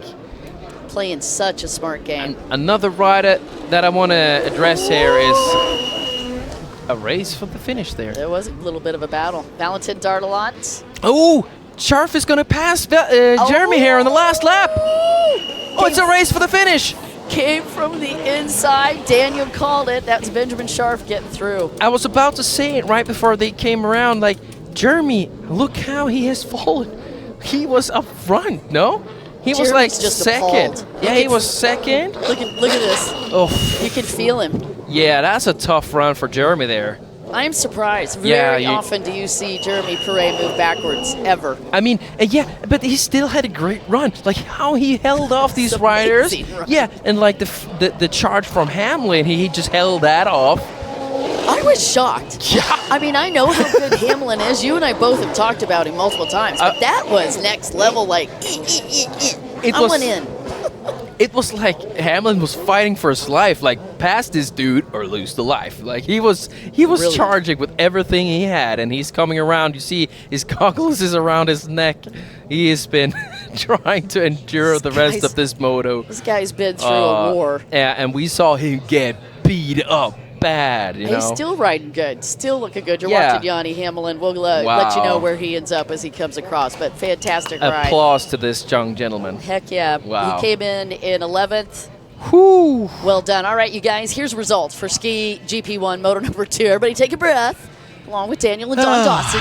But can we acknowledge Oh, well, hold on. Let me do the run, and then, yes, let's acknowledge. You're so excited. Benjamin Sharp's charge? You just couldn't help yourself. Yeah. Kevin Redward takes the win. Toshi Ohara in second. Oliver Cock-Hansen in third. Valentin Dardelot in fourth. And what, Daniel? Benjamin Sharp's charge. In fifth. Jeremy Ferret in sixth. Anthony Beret in seventh. Or, excuse me, Anthony Biernot in seventh. Matteo Benini in eighth. Alex Barrett in ninth. Andrew Hubert Laurie, who looked like he needed some extra energy at lunch. Boom. Got that 10th place spot. Well done, sir. He actually said he wanted top 10. And he got it. Yeah. So that's what you get for wishing. Mission accomplished. This is how manifestation works, man. All right, you guys, that was the result for Moto2. I don't know about you, but we all need a breath. Do you need a breath? I need a breath. Let's take one, shall we? Wow. No, but yeah. Okay, we're going to be right back after this postcard and an interview. We're actually going to be doing an interview. Ooh, another.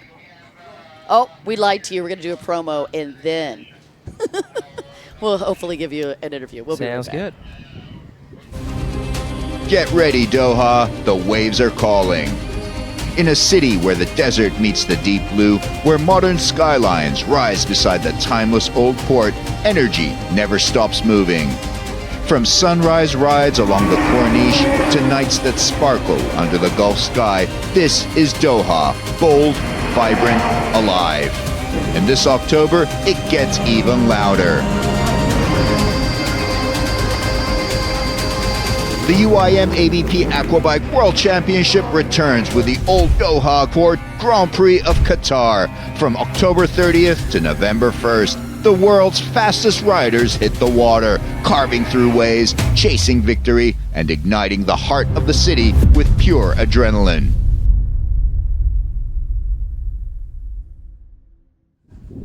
Woo, I hope you guys caught your breath. We mostly caught our breath. Welcome back to the UIM-ABP Aquabike Circuit World Championship.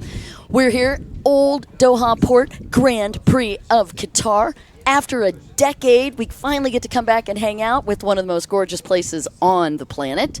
And what is coming next? Well, we're doing the egress for Ski GP1. I hope you've caught up with us. And now we're doing the ingress of Runabout GP1. But before we do all of that, we have a little extra surprise for you. We've got some more interviews. Do you think you can have number 4 and number 86? I'm going to get out front, pull a whole shot with this big turbo. There's also little superchargers. They got little wheels and stuff. So we got a big wheel on mine, and we're going to go to the front. Okay, good luck with that. Thank you. Jeremy, tell me he was a lot faster than you all year long. You were very lucky to win the race, so how can you answer that? Yeah, maybe he is really fast. In Olbia he was really fast, but I win, so we will see. Yes, you tell me it was a luck, so did you confirm or? I always have luck during all my career. That's why I continue at maybe 39 years, and luck is the important thing in the jet ski racing. François, tell me he's a lot faster than you, and he's going to kick you all the time, so what did you answer that?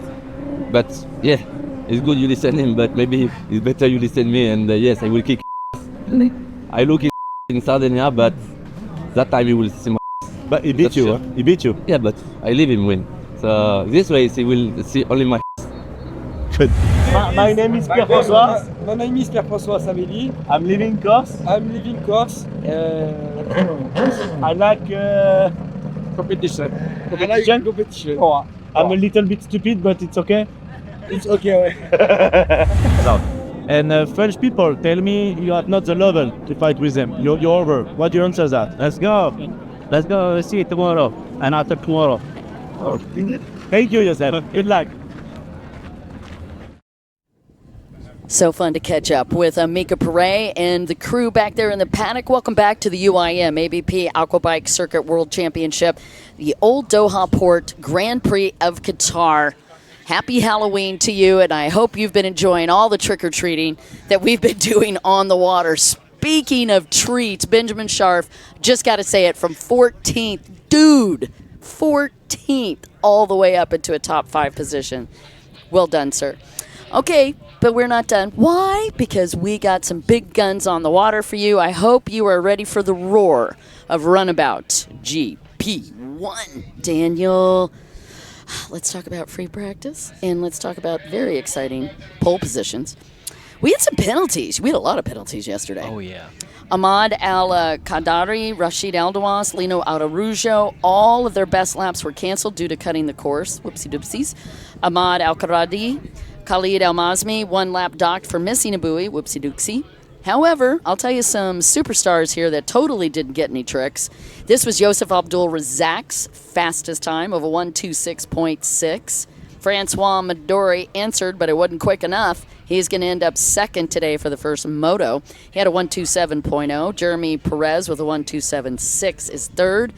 Georgi Kasha will be fourth. Khalifa Belsala will be fifth. And in that first lineup, Pierre-Francois Savelli will have the pole position in the second group, along with Himan Guillaume and Lino Araujo will be eighth. So there you go as we get ready to go. Now, this is a massive, massive class.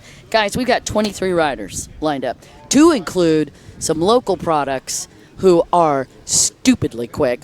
I've got to talk about Walid Al-Sharshani from Qatar. This guy is a brilliant racer, and he is making his way down to the line today. Speaking of brilliant racers, Midori? the pharmacist, No.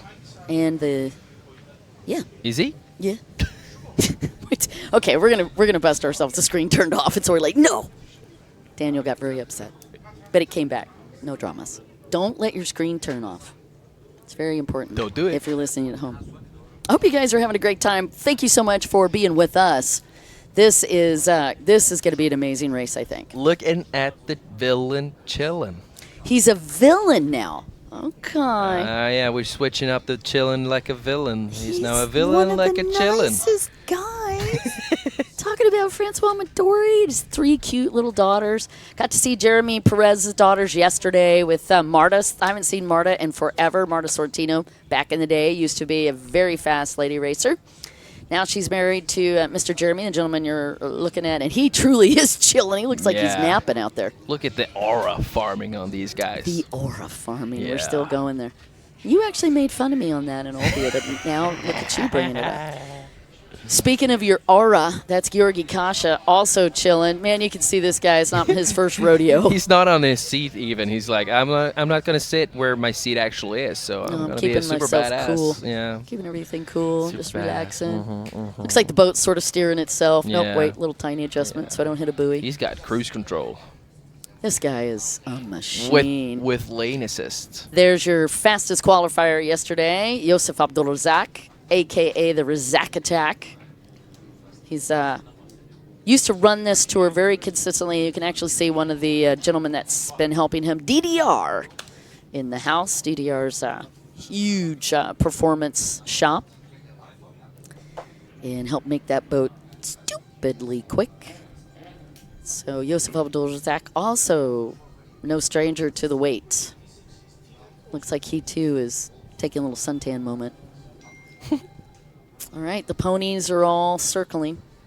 Wow, that was an understatement. You just threw everybody under the bus here. No, Ponies? Ponies. That's a lot of horsepower out there. Yeah, pony. Giddy up.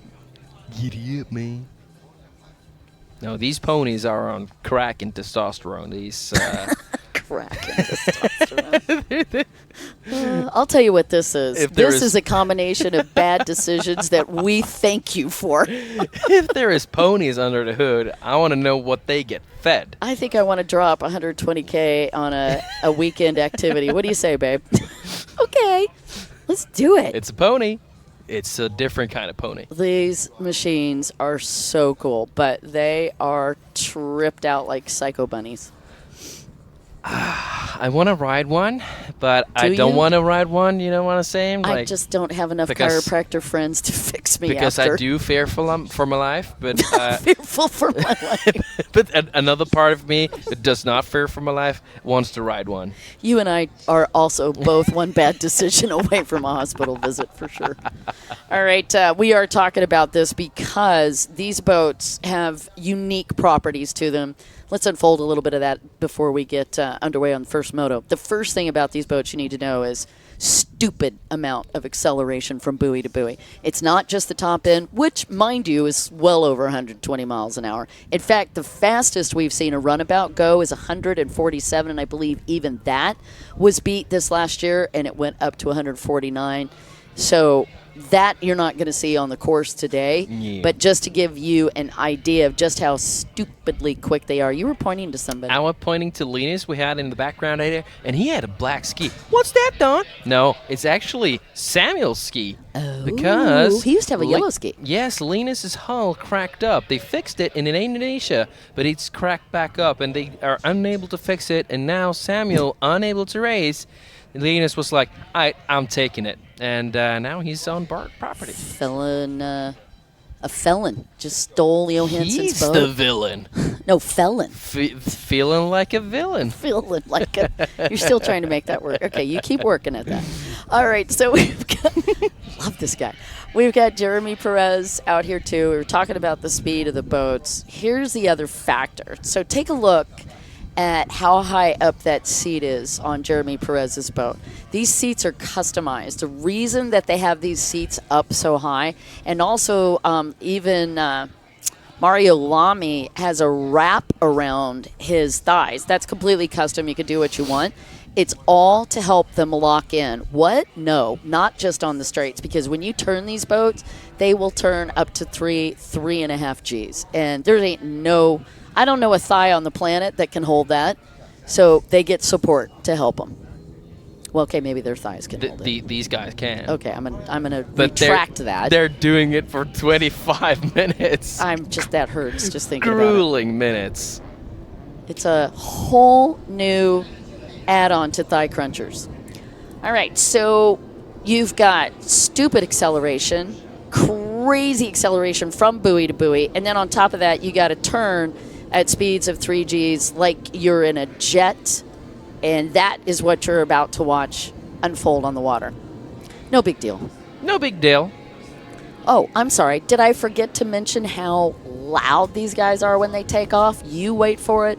They're far away now, and you can still hear them roaring in the background. They're not loud, Dawn. They're beautiful. Uh-huh. Uh-huh. They are beautiful. Didn't sell that quite good. They're really loud. Actually. They're stupidly loud. It's super cool. Yeah. Don't do it at night. Adrenaline is going to spike. If you do it at nighttime, your neighbor is going to love you. Your neighbor? Oh, can you imagine that? Hey, honey, I just need to work on my boat. Sorry. Well, we actually have shout out to an earlier racer of the Aquabike World Championship, Lars Åkerblom, a former Grand Prix champion. I remember Lars. Yeah, he was out testing like the night rider, and the whole flippin' neighborhood was like, "Were you out yesterday?" He's like, "Nope, that was me. That was me." Didn't hear me. They didn't like it. We were talking about the World Cup earlier. There is that stadium that Daniel was talking about. Ooh, we got some big crowds along the boardwalk here as we get ready. So what you're watching here, again, the Parade of Nations. All of the riders will be carrying their flags. Now, what the course marshal is doing is we're bringing them into Daniel's arena and also the roundabout. Hey. Oh, that's such a cool view. Yay! Get to see Martin Dulick and Linus Lindberg and all these great guys. Actually, you're looking at boat 91. That is Walid Al-Sharshani. I'm excited to see Linus on a new boat here because the boat that Samuel rode in Italy is the same one as Linus rides, but this one, the championship boat from Samuel Johansson from last year, is a little bit different from what Linus is used to. So, let's see. A lot of the riders making their way in. We said to him before he went out, like, all right, you're having the championship ski now. No pressure, dude. Like, no biggie. There's Baldassari, Jean-Baptiste Baldassari, Lino Araujo, Georgi Kasha. That is Khalid Al-Mazmi, rider for the UAE. Boat number 16 is Khalid Jamal Al-Mohanahadi, local products riding for Qatar. Martin Dulick on boat number 11, Linus Lindberg on boat 63, who Daniel has been giving you some insights on. Yeah, Martin Dulick, actually, he was way back in the pole position yesterday. Don't know what happened there. He didn't have a proper fast lap time, I saw. I don't remember the lap times in my head, but he was way back on like 2 minutes something, so he definitely didn't go for a full proper lap, fast lap.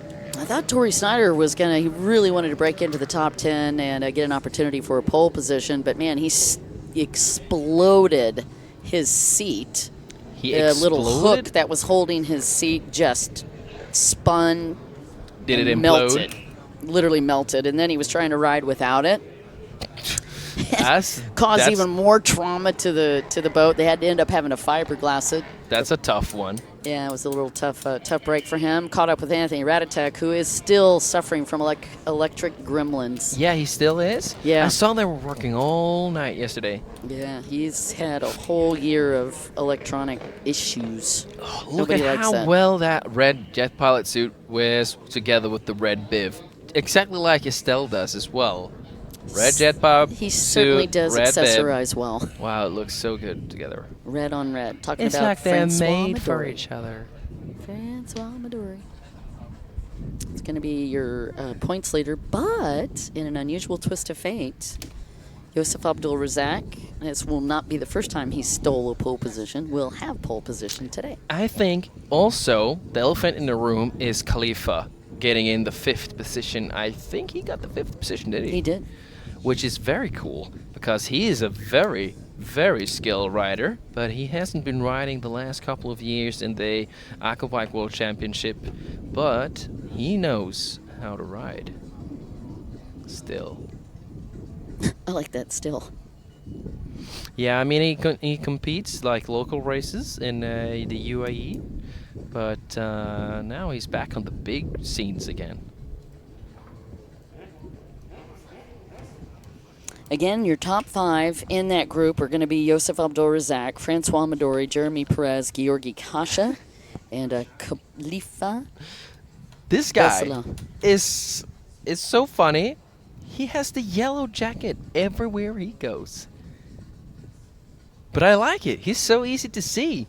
Very easy to recognize. It's like the yellow boat of Cock Hansen, you know? We were looking for Robin LaForge. Did he make it to the lineup? I did not. I haven't didn't seen get a chance to him. catch that. Well, we'll find out for you soon. Because he didn't make the pole, did he? Right.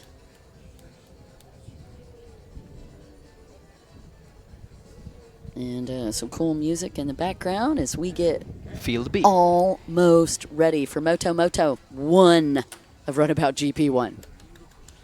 We are going to light it up for you in a monster class, biggest class of the weekend. 23 riders are lining up right now as they get ready to go.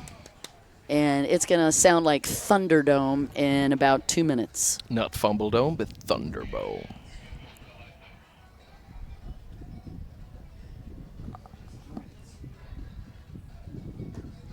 And you can see these riders airing out the boat very smartly. Yosef has got the hood up. He's just letting the air get into that engine. This is a grueler, guys. This is not like the other ones. They're only going to do 2 motos, but we will certainly make them work for it. 25-minute monsters of a moto plus a lap. And everybody's got their hand up. Like, wait, no, wait. And your UIM commissioner is like, work with me, people. Come on, guys. Come Work on, with man. me. Let's get over with it. Are you ready? Almost ready. The guys weren't ready, it looked like. I'm None of the almost guys were ready. caught off guard. Like, oh, what? We're starting? I'm not ready. Are we going to race now? Okay, now these guys get 2 holders. These guys definitely get 2 holders. They got way Oh boy, you can see all more those power. Easy Rider stickers. That's Teddy Pons, who's been working both on Jeremy Perez's boat, Francois Midori's boat. I think he also works on Francois Savelli's boat. There's Himon, who had one heck of a time We're yesterday. ready. Oh, yeah, we are. All right, engines are up, and as you can hear in the background, it's about to get rowdy. Whoops. Premature acceleration. Never good for anybody. Okay, somebody got loose there. You saw that? I did. A rider got loose. Number 3. Oh, That's a Qatari rider, isn't it? That's Khalid El-Mazmi. Okay, UAE rider then, or? Yeah. He came unhooked. Oh, that's a perfect spot to watch the race. That could be us. No. Oh. We could see the race pretty well from up there, though. But could you imagine the commentating? Just terrifying. Just a lot of wind, like, A lot of screaming. yeah, it's a lot of wind, so... All right, you guys, looks like Luca Filiberte just waiting for these guys to get the gentleman on boat number 3, Khalid El-Mazmi, back into the gate. He's just hanging around now, just chilling. Reveal your face. No. All you see is the starting line grid. There he is. All right. The whistle is back in. Let's go. Oh, guys, I got to tell you, the minute you hear that whistle, there's just something that happens biochemically in every racer's body. Like, oh, whistle. And you could see it. You could see it flip on. Little red light comes on. They're going to walk down the lineup, make sure everybody's ready. Oh, there's a hand up. And that's Georgi Kasha that's got his hand up. Whoa, he is indicating a 2 minutes hold. And he should be able to get that. They had the red light on, and then 3 more popped up with red. See this frustration on the line. The guys are like, come on, let's go already. It's from I'm not ready, let's go. The tension is so amazing. It's intense, guys. It's agony and also pure joy at the same time. I think that's a really great description of how Yeah, it feels because down there. when you feel it, like you feel your tense up, then you know it means something to you. But you've got to translate it. That's where you see the separation in the top riders. You got to separate yourself from the adrenaline, stay focused and relaxed. Because you've mentioned it a ton of times. When you ride really tense, you don't ride at peak performance. Yeah, you lose control of your focus, and you don't want that. But you see the obvious frustrations for some of these riders. Oh, yeah, body language. Yeah. Speaking volumes. Oh, looks like we are about to get underway. And we are close, hopefully, to a start. As you can see, these guys holding on, 2 holders. And a great start for Yosef Abdul-Razak. And it is also going to be Jeremy Perez in boat number 33 jumping out. That's Khalifa, who you'd been talking about. Nice foreshadowing. Khalifa is in second. Yosef Abdul-Razak has the whole shot aboard the DDR boat. Wow. What an acceleration. I didn't see that one coming. Like I foreshadowed that Khalifa would be doing good here, but I didn't see him taking the second in the whole shot here. It looks like it's going to be Yosef Abdul-Razak to the inside. Francois Midori is going to follow him to the inside along with Jeremy Perez and Georgi Kasha. Oh, who's on the outside Oh, then? I think it's going to be Khalifa on the outside. Yeah. Let's see how the meetup happens, but Yosef Abdul-Razak looking very solid from that inside, and that boat is a rocket ship. Oh, God. Whole shot gonna go to Yosef Abdul-Razak. Midori went straight past Khalifa. All right, Francois Midori for second, Khalifa Belissa in third, Jeremy Perez in fourth, Georgi Kasha in fifth, Ahmed Al-Qadari, Georgi Kasha in fifth, and Andres Vizhdesky just like that in sixth, Ruben Jimenez Rakelmi in seventh, Rashid Aldawaz in eighth, and Khalid Al-Muhannadi in ninth, Linus Lindberg up in 10th as we get underway, Daniel. Hey. My man. Boom. Well, the Razak attack converted as we suspected he would. If you take a look at the stacks on this guy, the stats do speak volumes for the young man out of Kuwait, sponsored by Zain Finance for years and years. Right now he's aboard a DDR boat. He is 45 years smart and a 4-time world champion. Yeah, Yusuf is a long-time Aquabike rider, and you see it looks like he hasn't missed a race, you know? Yeah, he does not fail. Goes straight into the blue section here, and Midori going quickly into the green. Good setup for Mr. Yosef Abdul Razak. Now, this guy going up against Yosef could be interesting. Francois Midori has been training for the last 2 years intensely with marathons in addition to runabout racing. So what's happening in the first 10 minutes as we start to settle, Francois Midori is becoming a bigger and bigger threat. Let's take a look at the times. A 1:25 for Yosef, 1:25.6, and a 1:25.1 for Francois Midori. Already the stories are opening up. A 1:28 for Khalifa and a 1:30 for Jeremy Perez. You see Midori quickly looking back there. Where is Khalifa? Yeah, Khalifa came out of there like a hot knife through butter. That was quite the start for Khalifa Belisab. Great little rider out of the UAE, and Jeremy Perez sitting comfortable at the moment in 4th, Georgi Kasha 5th, Andres Wisniewski 6th. And just taking a look down, I'll tell you the riders that we'll want to watch for. Linus Lidberg's in 10th, Waleed is in 13th, Tori Snyder's in 14th, Lino Araujo is in 18th. And yeah, 2 DNSs, Egidius Kervicius and Robin LaForge both did not start today. Anthony Ranatek is under investigation. Yeah, I saw he went down to the black buoy as well, picking it up. Okay, maybe missed a buoy. Maybe it was a penalty buoy, yeah. Back to your leader, Yosef Abdul Razak. All the top 4 riders going to the blue split. Kaza, only one going to the green.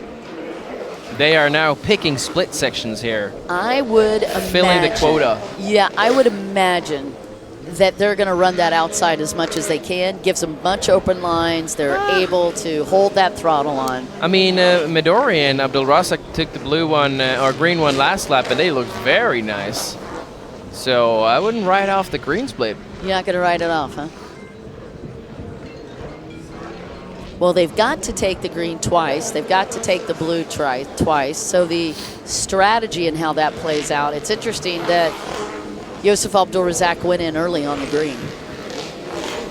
Actually, no, he has not taken the green. I thought you said he went to inside. Yeah, Abdul Razak went blue, yeah. Midori and Khalifa went okay. to... So Yosef has yet to take that inside. Midori and Khalifa and Perez and Kasha have all gone inside once. And that is a requirement. Yosef Abdul Razak will have to do that twice if he hopes to not get penalized. Yeah. You're watching Georgi Kasha, gentleman that runs a gym 9 to 5 and does a lot of tuning on quite a few boats globally. Builds boats, builds hulls, quite the innovator and designer during the week, and on the weekend he comes unhinged, gets aboard a boat. Look at the conditions here. You see the water really want to grab a hold of that hull. Oh, taking some pounding on the front stretch for both of these riders. That was Yosef that snuck through, and Francois Midori, the muscle man. Yeah, further back the line, we have Perez went into the green split, and Kaza almost catching Perez. Yeah, Georgi Kasha in 5th. Yeah, he's very close to Perez, actually. So Perez is going to watch his back. Oh, is he going to look over his shoulder here? Perez has not been happy with this boat. This is an older boat that he's been working with. This is the same boat he's ridden the last couple of years. And he said, Dawn, boat's getting tired. I have a brand new boat that I'm ready to roll out for next year. Ooh. So I just got to get through this last race, he said. But this boat it's tough. It's a little wiggly. It likes to not stay hooked up, so he's got to ride overtime. Yeah. Now, listen, if anybody could do that, Perez is the man with the plan. Because you can see Perez is jumping quite a bit out of the water and also out of the seat compared to Midori. Now, both of the riders from France don't necessarily stay glued to the seats like you'll see Georgi. Georgi kind of locks into the seat, but Francois Midori plays a little loosey-goosey action. He will stand if he feels comfortable or he feels like he can move through a buoy quicker.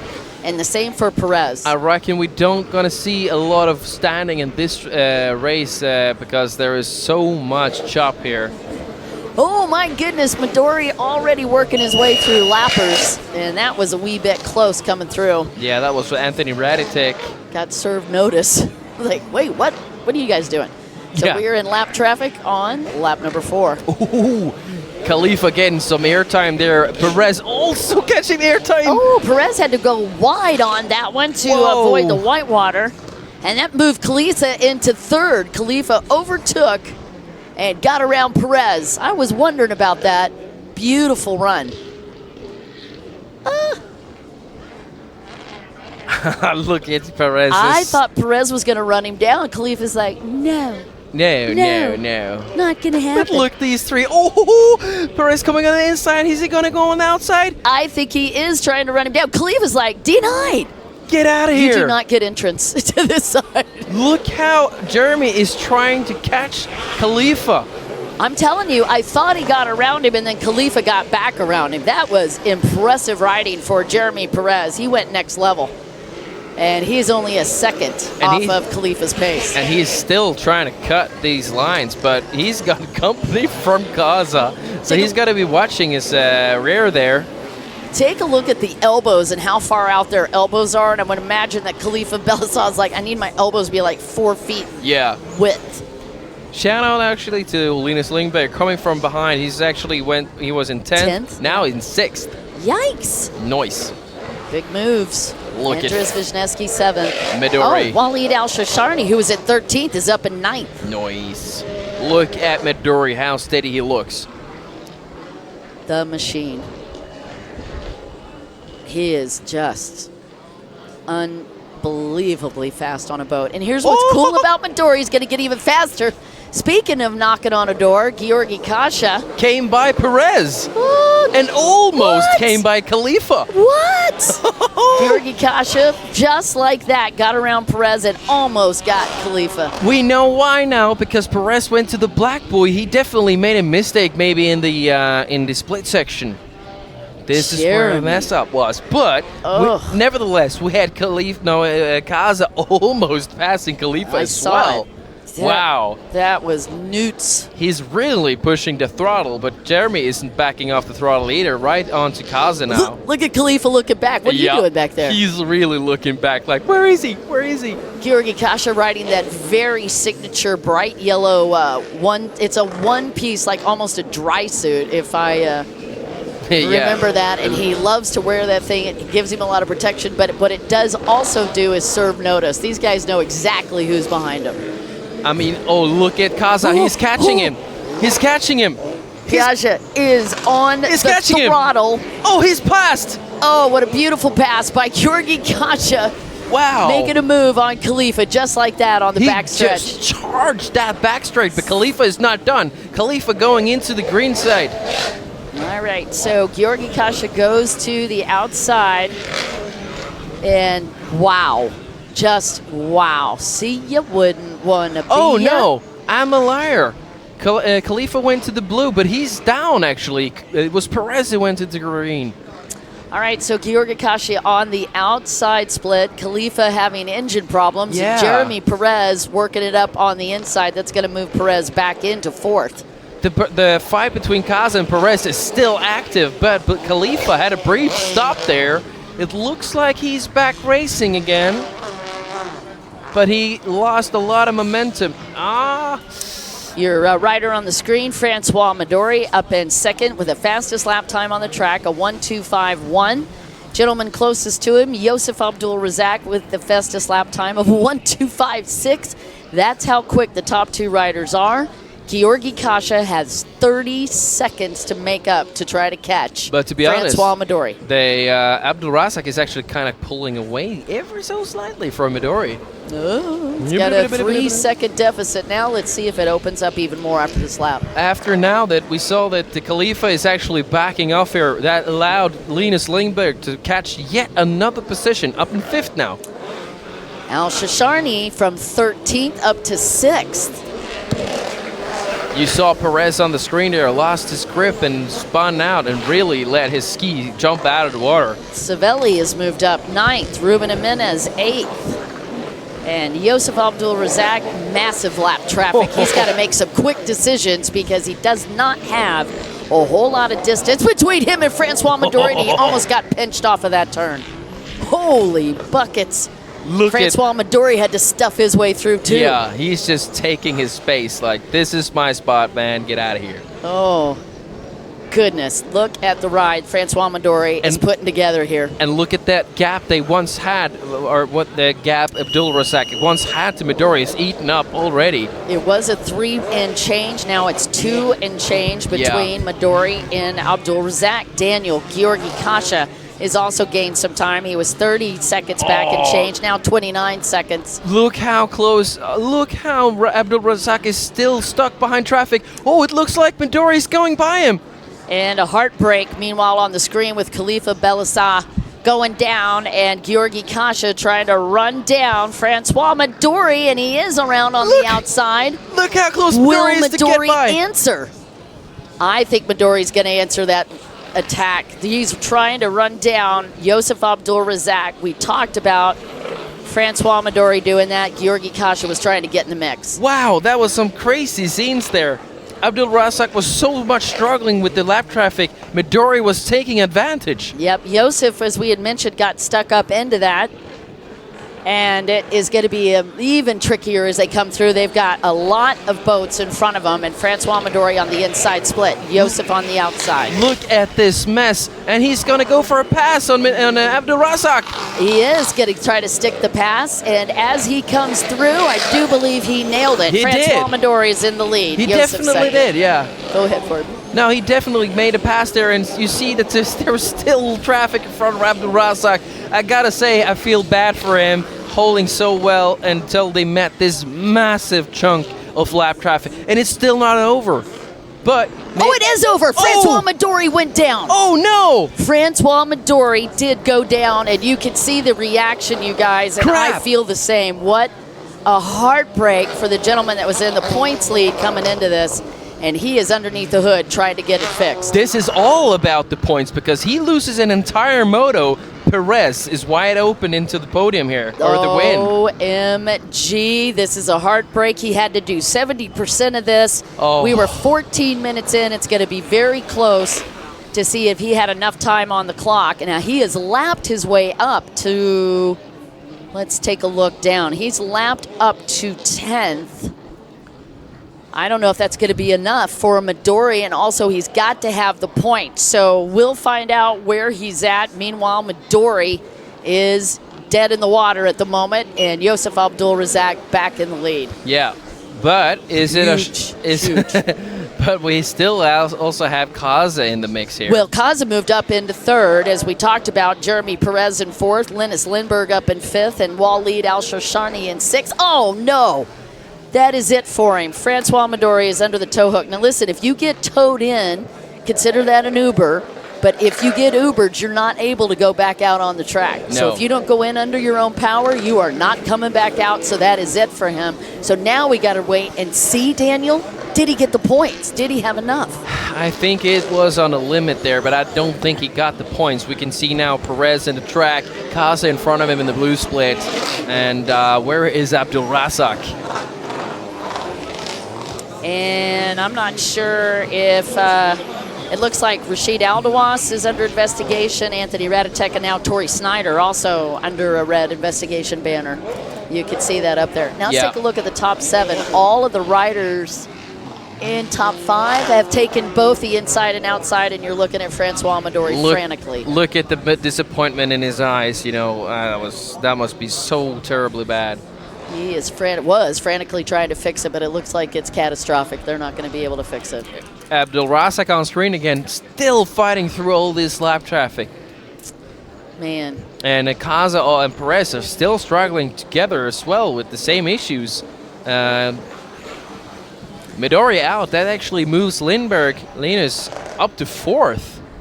Mm-hmm.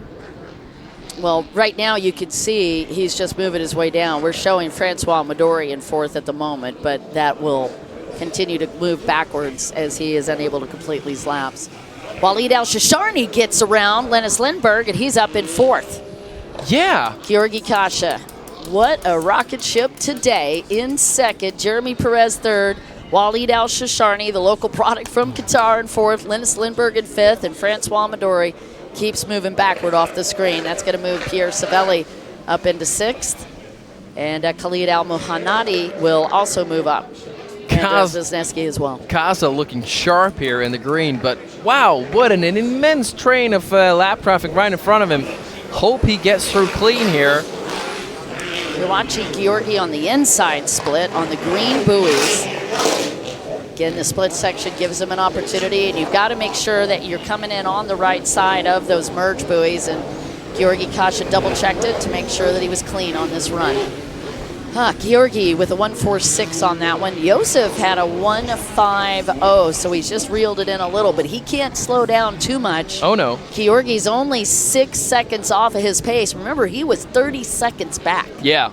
Made his way all the way up to 6 seconds behind. But it looks like Kaza is navigating his way through this lap traffic ever so slightly better than Abdul Razak, actually. He's been really struggling with the lap traffic. We saw him suffer with this when Midori was behind him. Look at the trauma that this water conditions are dealing out to these riders, including Jeremy Perez, looking very smooth despite the fact that this water is brutal. Yeah. 2 seconds behind Georgi. Yeah, and we see Jeremy now fighting also through all this lap traffic, but Jeremy still also has his fight with Kaza.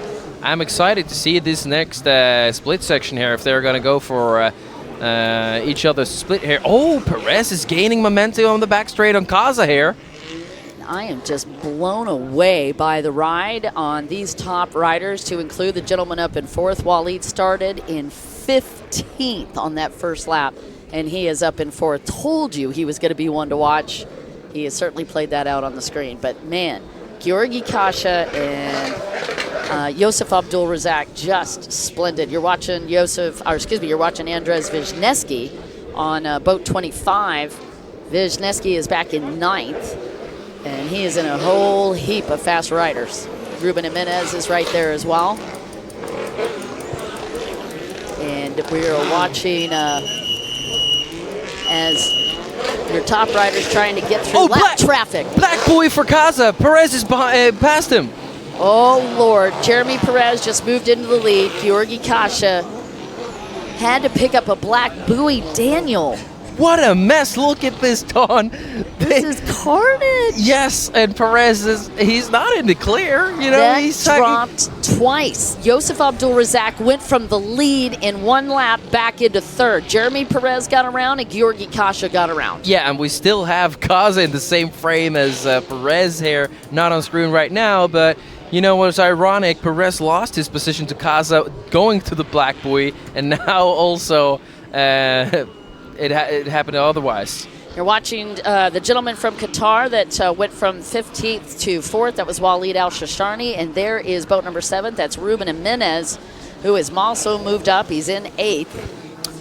Are we seeing a technical issue here from Abdul Razak? Because he is... well, he's moving backwards. He's moving in backwards. the lead, and now he's dropped all the way back to 4th. Yeah, Josef's down. Where is he? We can see Khalifa. He's running around. He's out of the race. Khalifa's just limpy, but we're looking for the 29 boat. Where is he? Because he is just moving backwards. No. What happened to Josef Abdul Razak? Man, what a charge he had.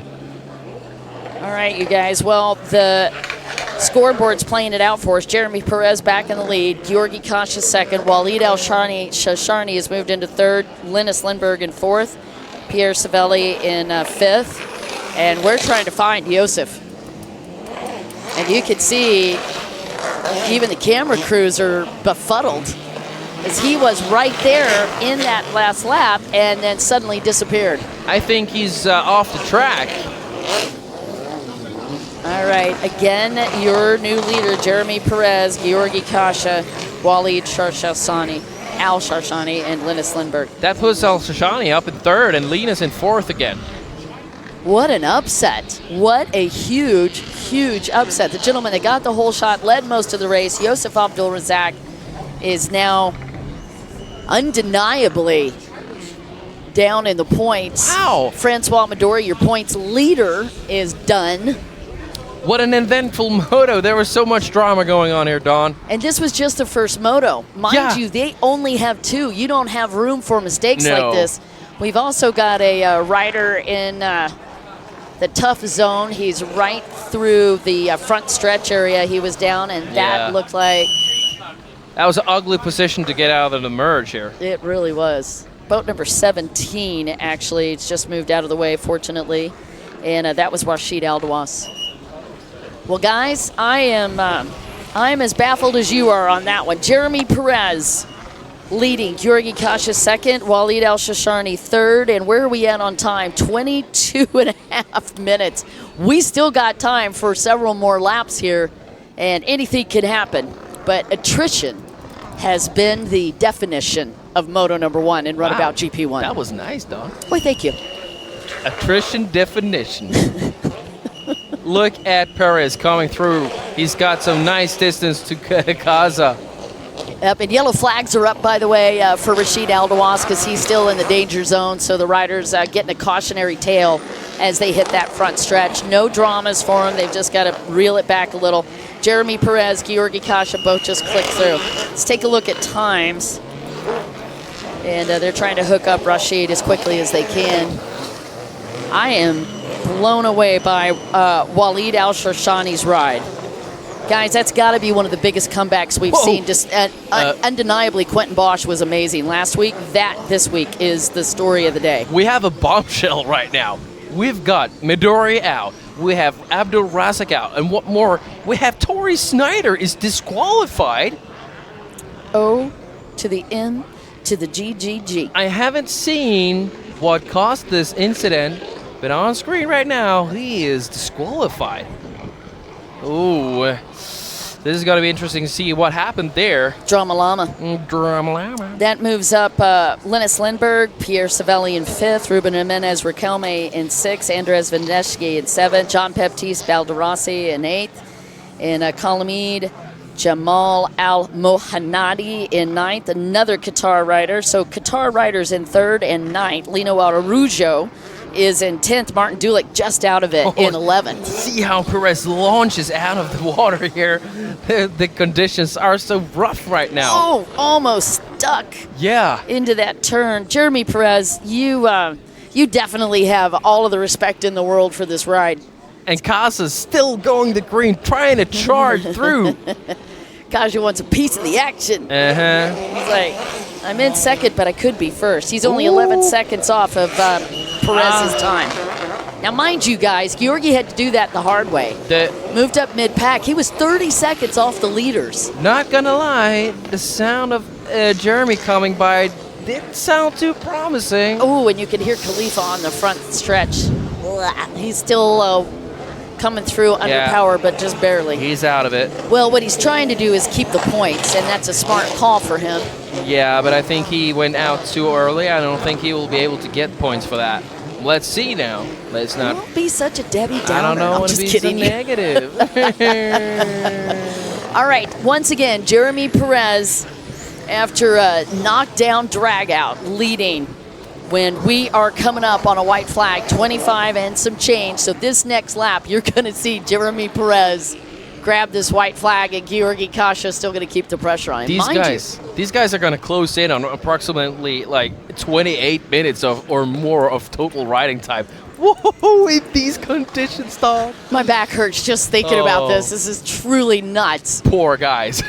And Jeremy Perez admittedly was saying, I do not have the fastest boat out here right now. I do not have a boat that I'm super happy with that's comfortable. I'm going to have a great boat next year, but this sucker's old, but I'm going to ride it like I rode it. It certainly looks like the race of attrition does him well. Let's talk about that boat number. That is Walid Al-Shasharni. Lives here in Qatar, 3-time world champion, 13-time Qatar champion, and didn't he put his mark on this first moto?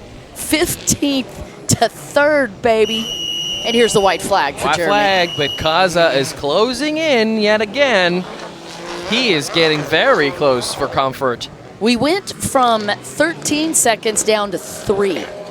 Georgi Kasha, 3 seconds away. Quick little statement here. We got one more lap on the clock. Wisniewski still hasn't taken the green twice. Oh, he hasn't? No. Oh, no. That's not good. It's not good. You got to do Yes, it. that's not good. You're going to get penalized. You don't want it. No, he still went to blue on last lap, so that means that if he doesn't do it on this last lap, he's going to get a 30-second penalty.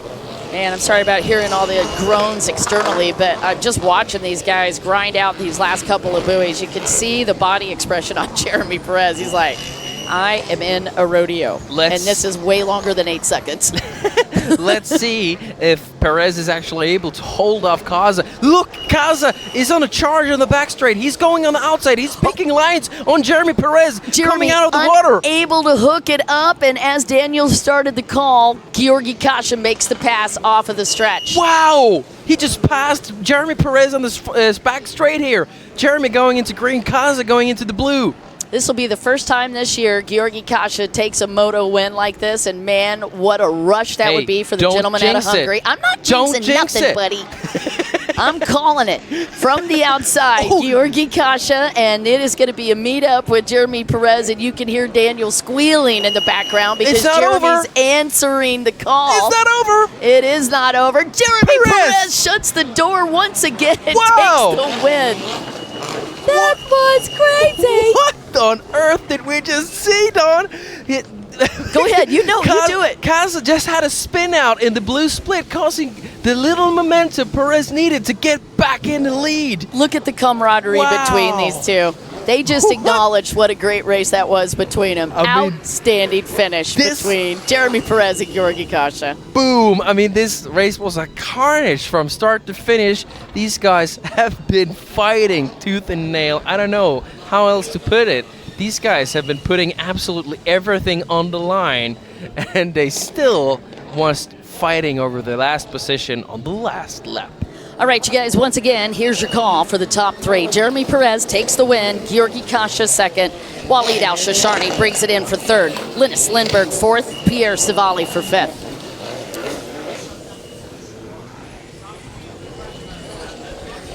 Incredible scenes. Incredible scenes. I'm speechless. I'm really speechless. I really thought when Georgi nailed it off of that back stretch, that was going to be it, but no. No. And I'm telling you, Jeremy loves that boat. He's been on that boat for a while, but he's like, it's tired. Yeah, I mean, but Kaza is in the same position, I believe. He's run that hole a long time, and he knows exactly how it runs.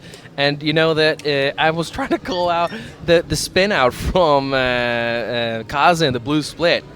Yeah, let's talk about Walid Al-Shasharni, the gentleman up in third. Guys, here is the results from Runabout GP1 Moto number 1. Jeremy Perez again with the win. Georgi Kasha in second. Walid Al-Shasharni in third. Linus Lindberg in fourth. And Pierre Savelli in fifth. That was insanity. Do you know, Don, sorry to interrupt. You're fine. Linus is in fourth. He borrowed that ski. What do you mean? What do you mean, Daniel? No, he started last. That's what I mean, because he switched boats from the pole position. So he went from last to fourth. Absolute savagery. I think he's going to steal that boat from Samuel now. I was going to say, did you want the boat back? Because it's already in my trailer. Yeah, I'm sorry. What do I do? I've already loaded it in my carry-on. All right, you guys. I hope you enjoyed that. It was super fun for us. Do not stay away forever because we're going to be back with an amazing night show. But for now, we're going to take a quick break. I'm Don Dawson, along with Daniel Anthony. Hey, it's been a super fun time. Thanks for being with us. You've been watching the UIM-ABP Aquabike Circuit World Championship, Old Doha Port, Grand Prix of Qatar.